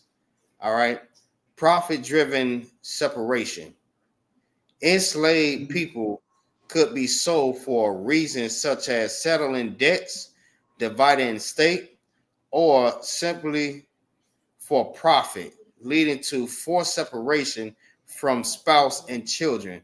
Now, you mean to tell me that Charlie Kirk have not read, his source?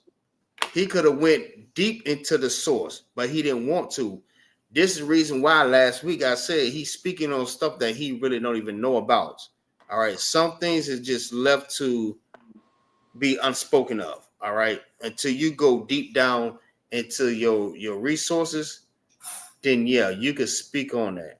A lot of stuff he made some good points. All right. But listen,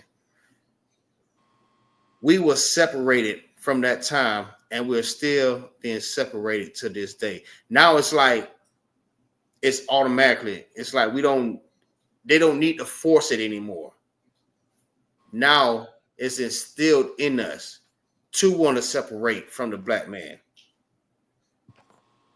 Now you come into ISUPK, we trying to put the Black family together. They call us a hate group, but we love our people. All right. We trying to put our people back together. We want to put the Black man back in the Black house. That's what we teach. We don't teach separation from our own. All right. Go ahead with that next scripture.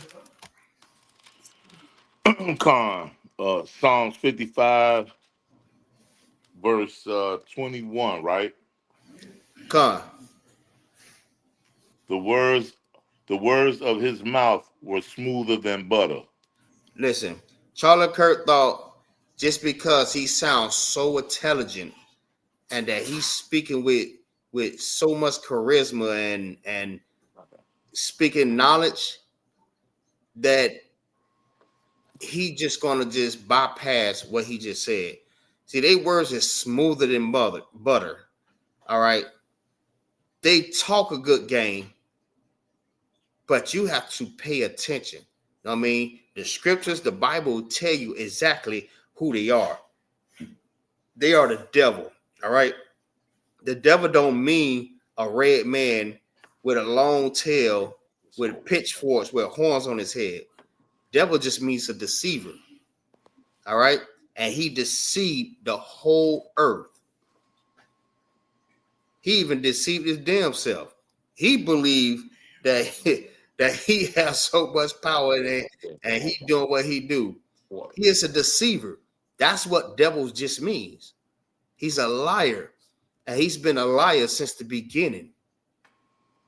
Charlie Kirk is a liar. He don't know what the hell he's talking about. That was it on that? No, sir, no. Go ahead. But war was in his heart. His That's words. Right. Keep going, Salaki. His words were softer than oil, yet were they drawn swords. Right. And that's what he wants. All right. In order to come up against the children of Israel, you have to be able to divide us. You have to be able to get us to stop obeying the Lord's laws, his commandments, his statutes. You have to get us to forget about all of that there. All right. In order to come up against us, because when we're obeying the Lord's laws, you can't do nothing with us. Because the Lord said, when you obey, I'm just paraphrasing. When you listen to my commandments and you follow what I tell you to do, you know what I mean? When you go out to battle, you don't have to worry about anything. Like, I will fight for you because you're doing what I told you to do. You're being obedient. I will fight for you. You don't have to lift up a finger. But that's the way the YT man is able to come up against us and conquer us, because he got us believing what he's saying is true. His words were smoother than butter. Somebody grab me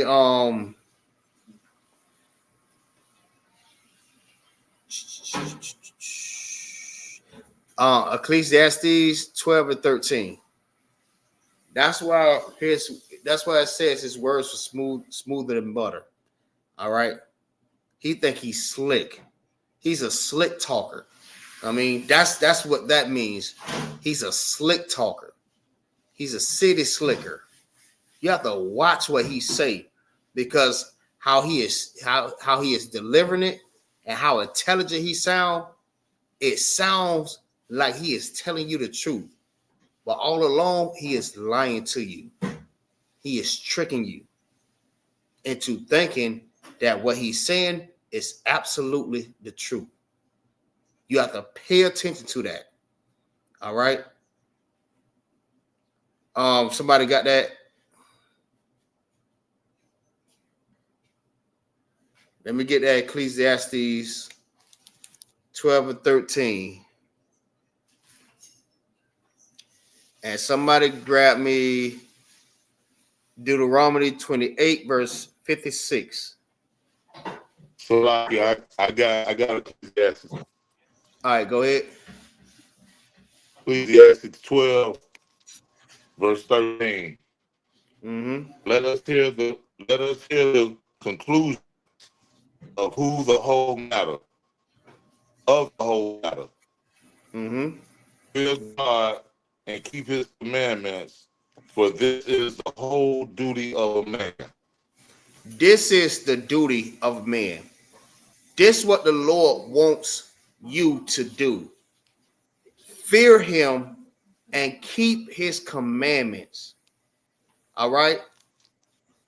This is how you're able to defeat your enemies. This is how you're able to defeat your oppressors, by keeping the commandments and fearing him. This is the duty of men. This is your job, to keep the commandments. This is how you're going to protect your family, your household. Sis, this is how you're going to be able to keep a man in the house, by fearing God and keeping his commandments. But if you don't, there are consequences. All right? There are consequences if you don't obey. All right? And you want to listen to everybody else and yourself, hey, if you got it, you got it. Don't call on me if you don't call on me when you in the jam. Feel what I'm saying? Somebody grab me that Deuteronomy 28:56, Bible Shah. Salakia, I got it, sir. And let me get Deuteronomy 28:53. As that was going to be the last two. So this what will happen. This will happen to us when we don't obey the Lord. All right. Because when we don't obey and we want to integrate with our enemies and be a part of them, this is what happens. All right. They're the cause of the black man not being in the household. Go ahead. Salaki, you want me to read one and then read the other since they're right there? Or?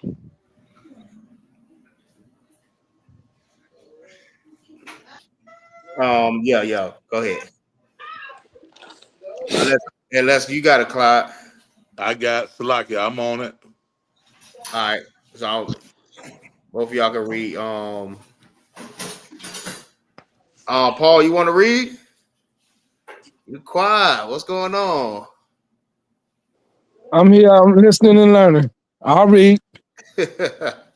Most High Christ. All right, Paul. Let me get Psalms 10, verse 4. We'll get that one first. No, my bad.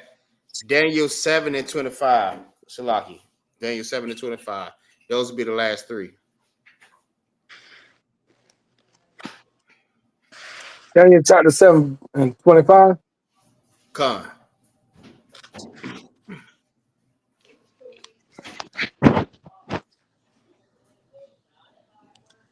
I'm pulling up now.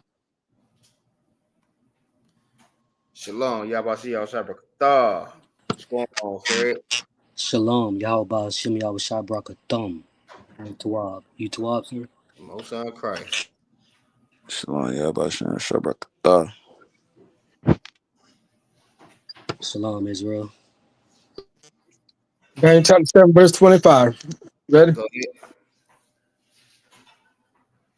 You got it.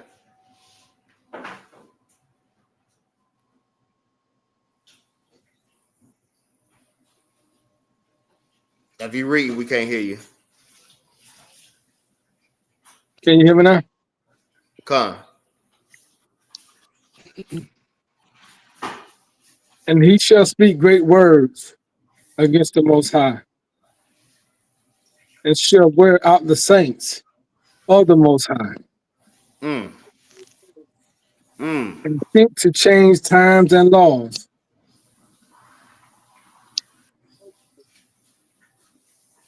That was And it on that. they shall be given unto it. You going in and out, Salaki.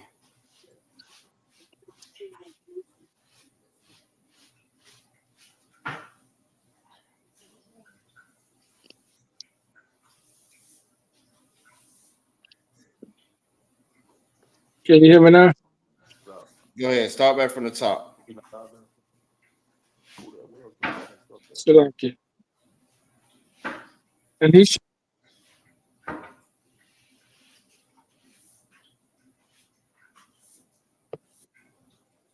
shall wear out the saints of the Most High. Right. He shall speak great words against the Most High. All right. What's some great words that the YT man speak against the Most High? What's some of the great words that he speak against the Most High? Salakia. Go ahead. That God loves everybody, so they can do the abominable things that they do. Absolutely. Salakia. So, what's some more things that he speak against the Most High? Some great words.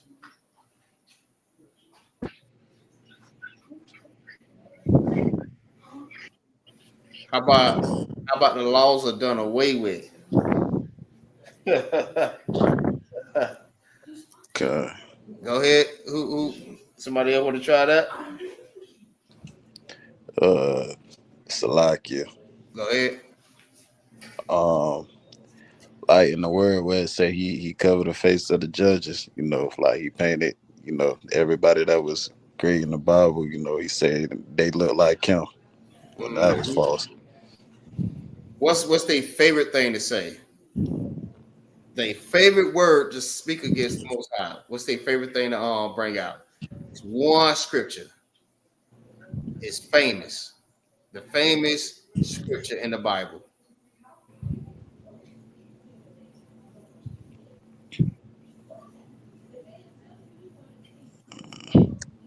Salaki, is it the for God so loved the world? There you go. There you go. That's their favorite scripture.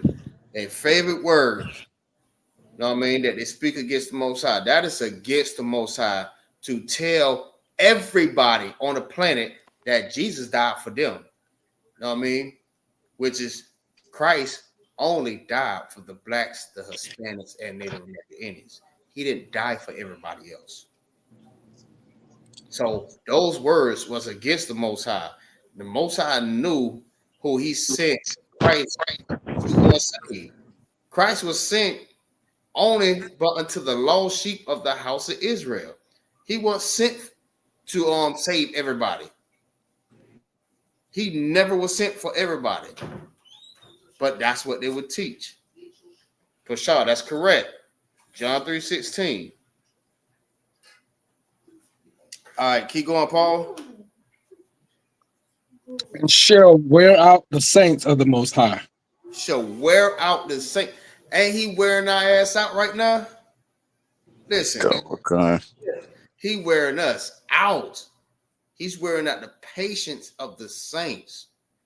Man, we going through hell right now. If you ever want to experience hell, be a black man, be a Hispanic man, be a Native American Indian man. If you want to experience hell, hell is on earth. Hell is what we're going through right now, being who we are. Hell is us being the children of Israel and our enemies being the damn YT man. Keep going. And think to change times and laws. Right. And they shall be, go ahead. Go ahead, Salaki. And they shall be given into his hand until the time and times and the dividing of time. Right. And he changing everything. He's changing everything that you could think of right now. Not even just times. He's changing different laws. You know what I mean? A man can sleep with another man.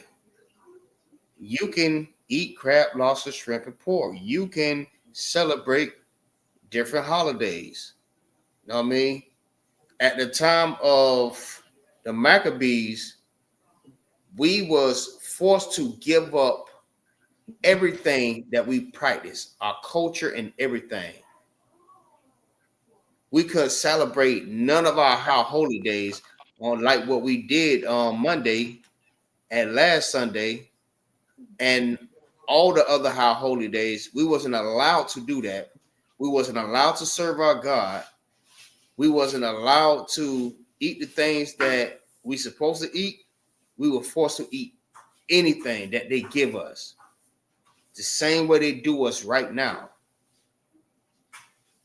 They forced us. They forced us to go against the Most High.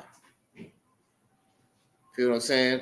They changed the time, the laws, the course of life. They changed everything. Hell, people don't even know when is the real New Year's. People don't know when does the New Year start and where does it end. Because he has changed so much in this world. He changed it. Our people don't know.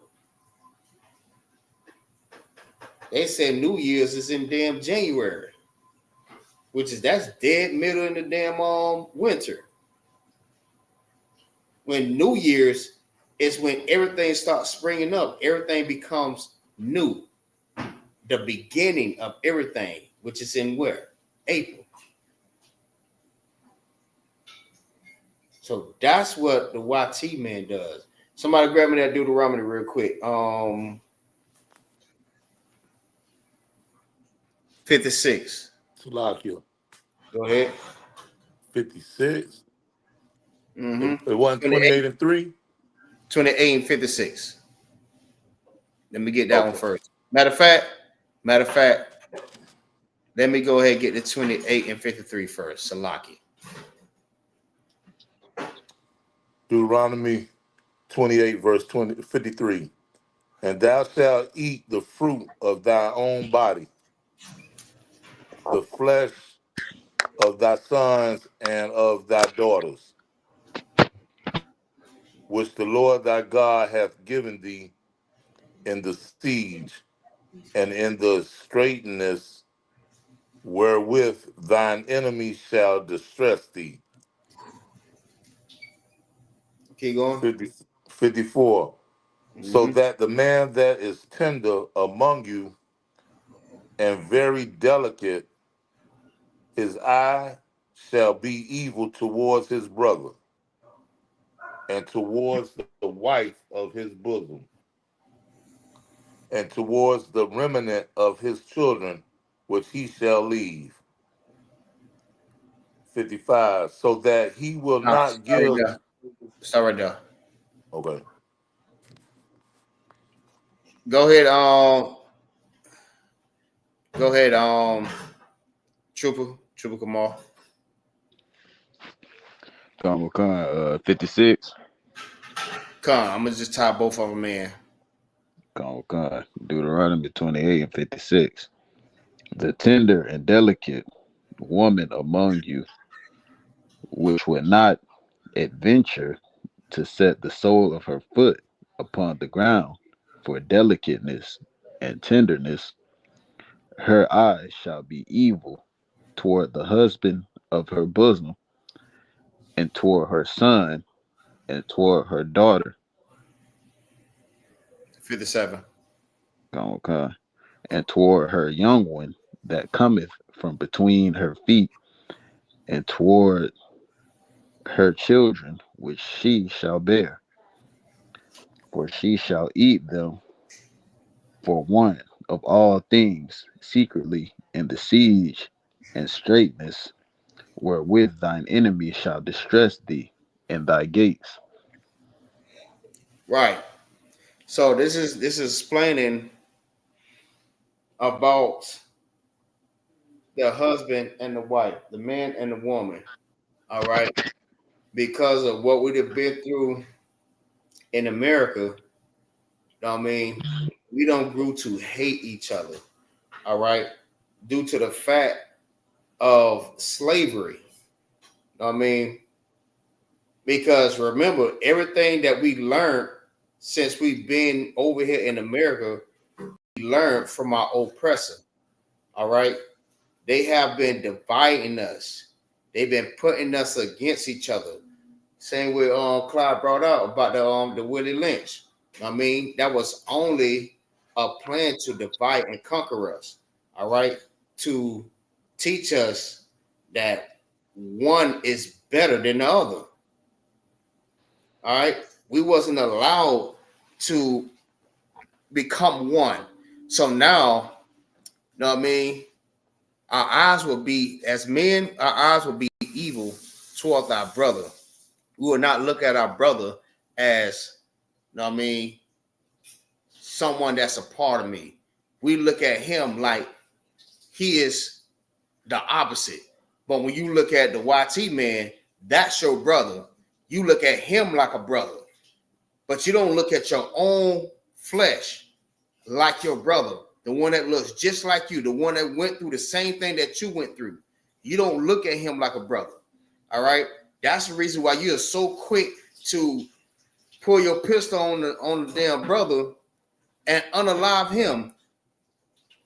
But you won't do that to the YT man. The YT man, listen, they die for their people. But us, we don't die for our people. We unalive our people. We'll rather unalive our people than to point out the problem, the real true problem. And that's where the black on black crime comes in at. All right? Because we don't look at our brothers the same. We don't look at our children the same.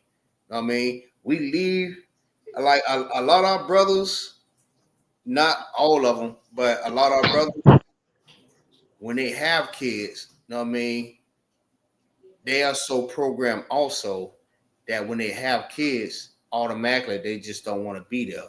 Instead of sticking with that woman that you laid down with, you have to be with that sister. Because we all know in the truth, when you lay down with a sister, that's your wife for life. You can't just leave her. You have a duty. Your duty is to protect that sister, raise that sister, teach that sister, love that sister, be there for her, take care of her and your child. But the system raised us up to hate each other. That's why we're so quick to leave our children and not, you know what I mean, take care of our responsibilities. That's our responsibilities to take care of them. We laid down with them. I mean, we laid down with the sisters, so that's ours. We can't just up and just leave that sister because, you know what I mean, she may have cussed you out or she don't like the way you're doing certain things. You know what I mean? That's your wife. You lay down with her, you have to stay with her for life until otherwise. So now you go to hate your own children. Feel what I'm saying? Like, what's the basketball player? He played for the Timberwolves. He done laid down with the damn girl, and now he don't even want to take care of the child. He done paid the damn child support. He done paid it all the way up ahead of time. What's his name? Anthony something. Anthony. Damn, what's his damn name? Y'all know his name, right? Yeah, I don't know the brother name. It's a lot. Damn. Anyways, but yeah, he done paid the child support up. Now he don't want to take care of the damn child. You don't lay with the sister, and now you don't want to be with her or take care of that damn child. That's on you. You did that, brother. And now you don't want to. You gonna say something, Paul?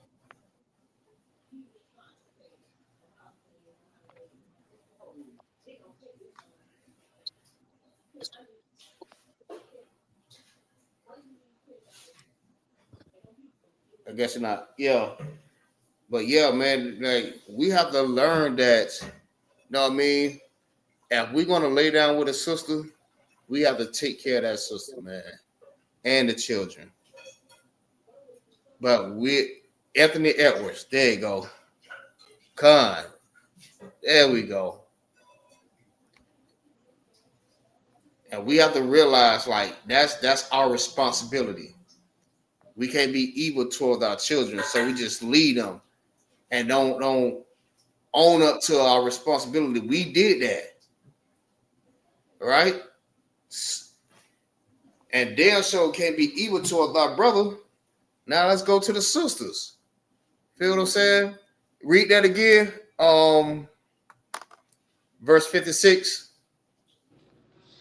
Deuteronomy chapter 28, verse 56.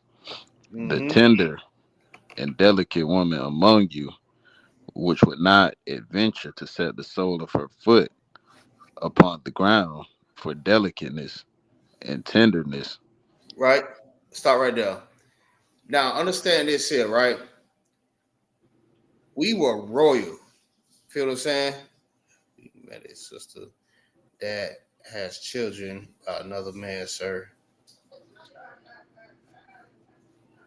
Well, I'm going to tell you like this. If you met a sister, Salaki, if you met a sister that already has children, your job, since like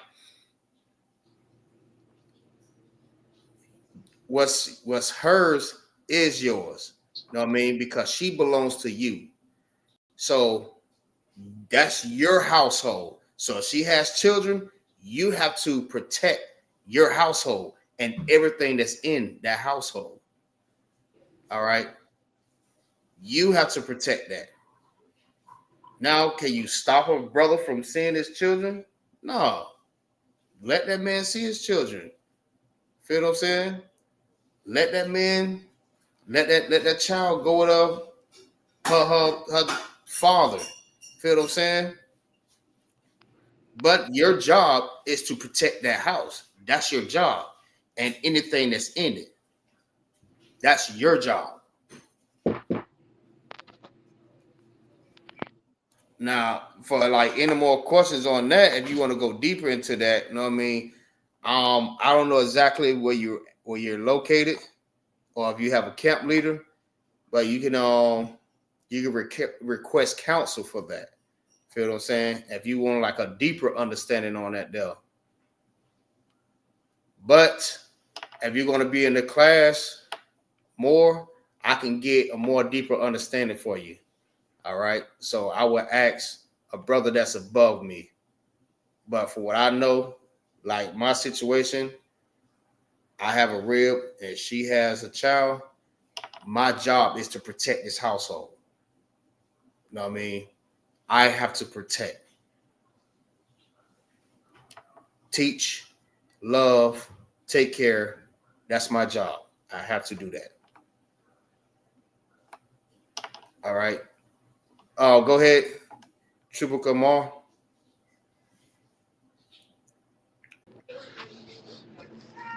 Khan. Her eye shall be evil toward the husband of her bosom. Right. Now, this sister, now understand this, right? We were royalty. All right. And this sister, this brother was a prince. And this sister is a princess. You know what I mean? This sister is too delicate and tender to set her foot on the ground. This is how royal our sisters was. This is how royal our brothers was. Feel what I'm saying? They was delicate. They was tender.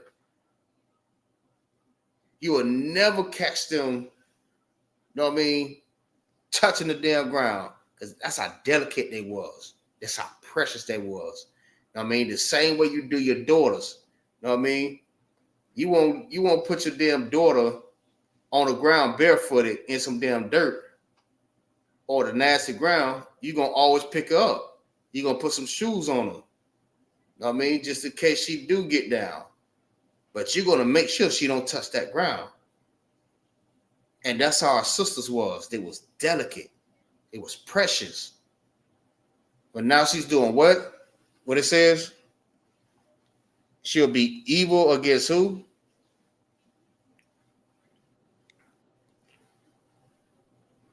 Evil toward the husband of her bosom.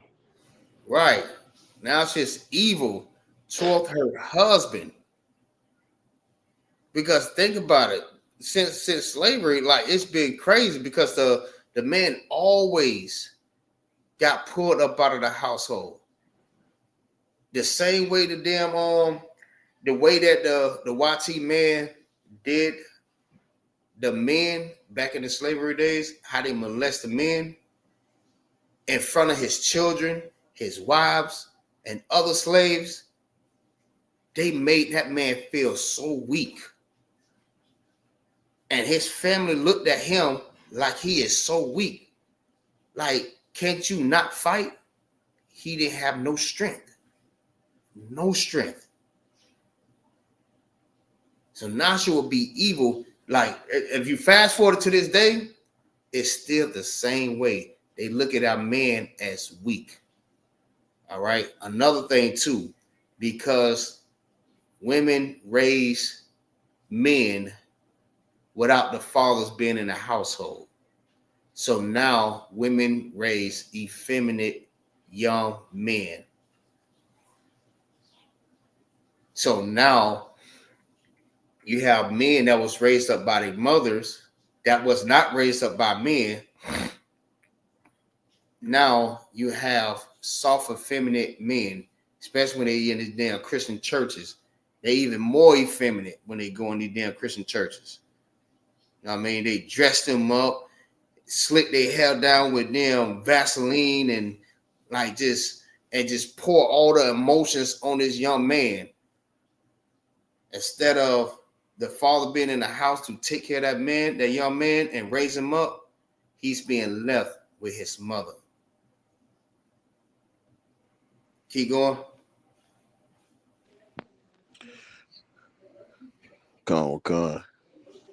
And toward her son and toward her daughter. And toward her son and her daughter. Because you know, like at this time, I don't know, maybe probably some of y'all have been through this here where you had a mother that was like, oh, your dad ain't shit. Your dad ain't nothing. Your dad ain't gonna never be nothing. And you're gonna be just like your daddy. She's being evil toward her son. Feel what I'm saying? And the daughter. By how she do her daughter, she raised her daughter up to be independent. Like not to need her father or a man. So now the young woman is being raised up to be just like the mother. And they raise their children up to do the same thing. So it's like an ongoing cycle of destruction. And the man is just being torn down because he is so emotional and so effeminate because he needed his father in the household. He need both parents, mother and father. So like go ahead. So basically, the way how they have it set up is rather than coming in the house and demasculating the man back like they did in the slavery days, they know that the man is not there and he's going to pick up all his feminine energy, and then the daughters carry the same cycle as the mother, feeling they don't need us because they hear it being preached, in the house. So it's just a modern way of a legalized slavery of what they still doing to us. Basically. So that's why I just said, like, you know what I mean? The chains are off, but the mental chains is still on. So everything that was being taught in the slavery days, it's an ongoing thing. We have never broke away from that. So everything that was taught then is still being taught now. Feel what I'm saying? So it's an ongoing process. When you raise your children up, your children are going to raise their children up the same way, and it just keep going, just keep going all the way until now, it still have not stopped. Like, I'm 44 years old, right? And I'm pretty sure you're older than me. I already know. But since I was young, I've been hearing the same exact thing. A woman don't need no man. I can do bad by myself. A woman can do everything a man can do. And it's like this sexist battle that just constantly keep going. Since I was before my teens, right?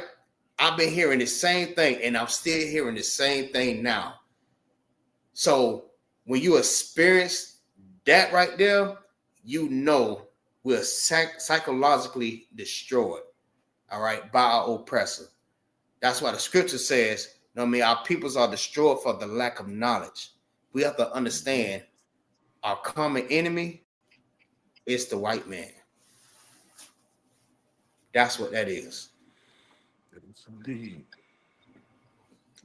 Keep going.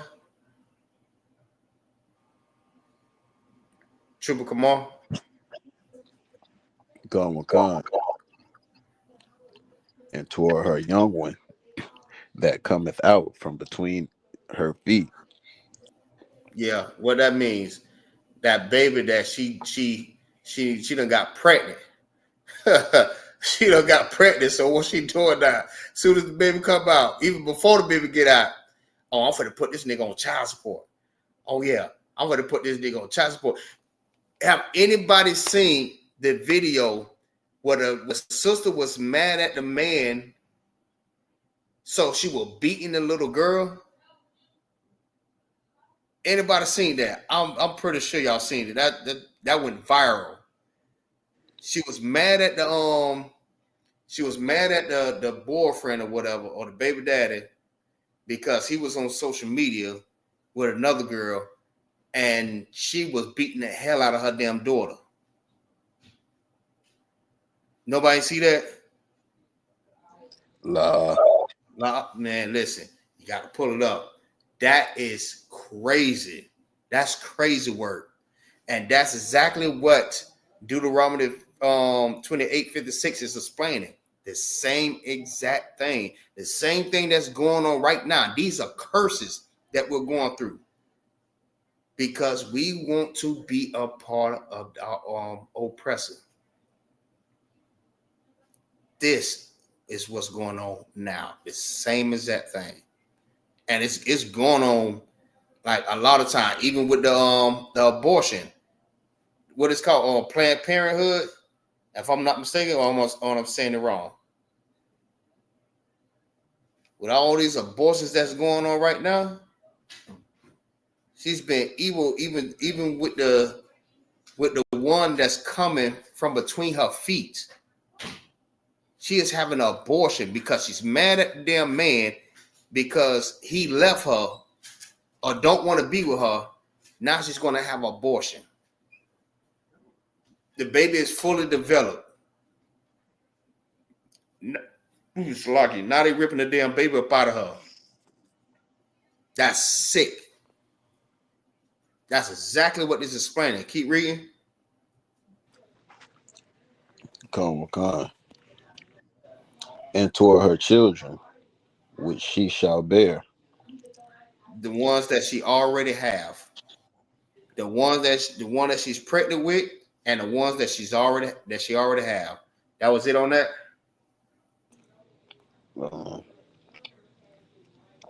Salakia, a little bit more. Go ahead. Come. For she shall eat them for want of all things, secretly, in the siege and straitness wherewith thine enemy shall distress thee in thy gates. That's explaining. That's explaining these damn oppressors and what they do to our sisters. How they get our sisters to, you know what I mean, be evil toward their children, their husbands, their boyfriends, baby daddy, whatever you want to call them. She eat them. You know what I mean? Telling their kids, your dad ain't shit. He ain't gonna never be nothing. You look just like him. I can't stand you. I hate you. Beating on a young man. Man, listen, I grew up and I seen kids or little boys and little girls that was around my age getting the hell beat out of them. Like they was like there was a grown man or a grown woman beating up on this damn child. I'm talking about whooping the hell out of them. I'm like, bro, this is crazy. So when I grew up real rough, seeing like stuff like that. That kind of like messed me up a little bit. Not being local or anything like that, but it kind of messed me up because I look at life like differently now.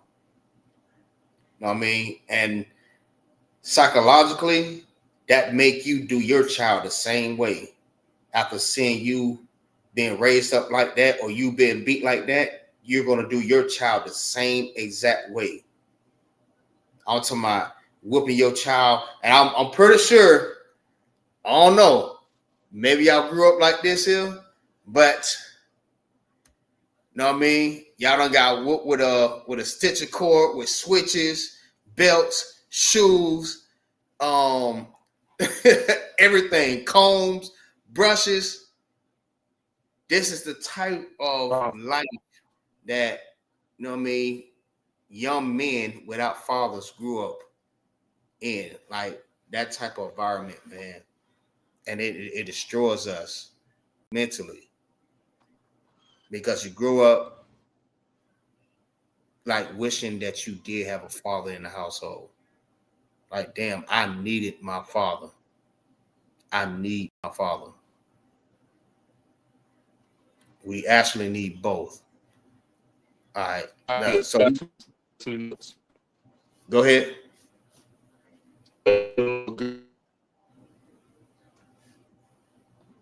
You breaking up.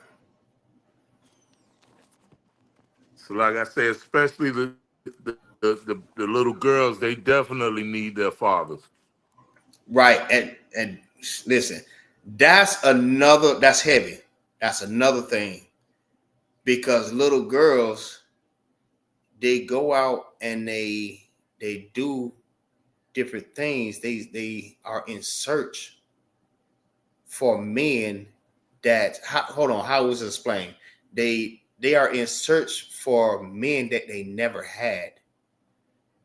Right?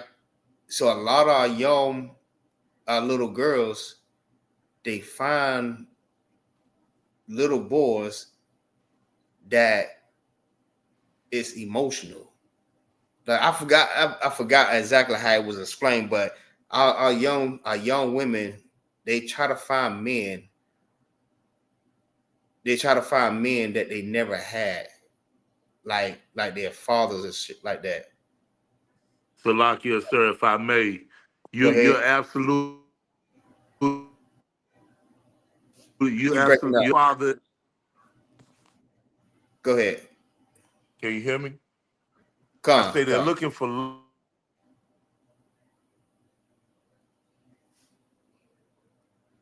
You breaking up again.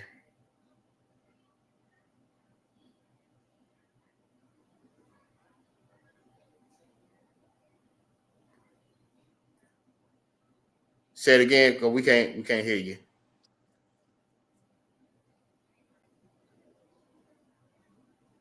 Can you No, hear me now? It's still going in and out. Go ahead, try it again. I say a lot of the young ladies that don't have fathers in the home don't know how to be loved the right way, and then when they link up with these young dudes who don't have a father bringing them up the right way, that just it creates an all bad situation on both parties, you know, and it's all because of the. Right.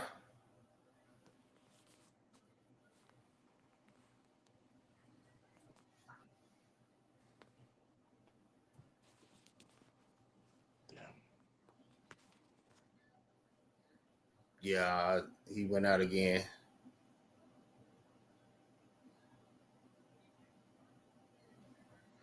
You must be on your phone or something.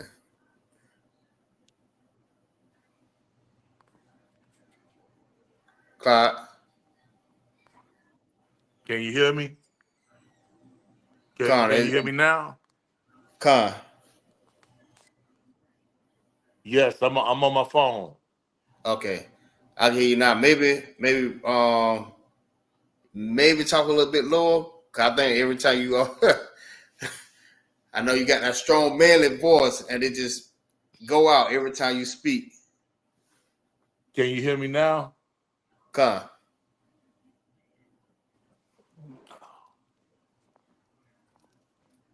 How about now? Con. I say, unfortunately, they without having a father in the home to show them the correct way to be loved, they get out here and get with these young cats and just get totally mistreated, wind up being pregnant, and the young men just running from the responsibility. But it all comes right back to the system manipulating us as a black family. Right. That's absolutely right. Because like we were just breaking out at the beginning. You know what I mean? The women raise up little boys, you know what I mean, because they like their mothers couldn't really stay with the boyfriend because she's mad at him, because she's not happy or whatever. So she's the first one to leave. Then you have the men that could have been in the little boy's life, but you know what I mean, he left the sister because for whatever reason.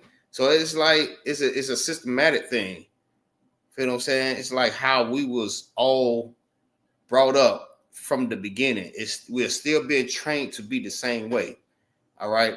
Sisters, little young sisters are looking for love that they wish they could have had from their fathers. So when they go and look for it, they don't know what to look for because they never seen it before. So when they get with these little young cats, like you said, it be them the same ones that's traumatized also. They're also traumatized. So it's like a recipe for disaster.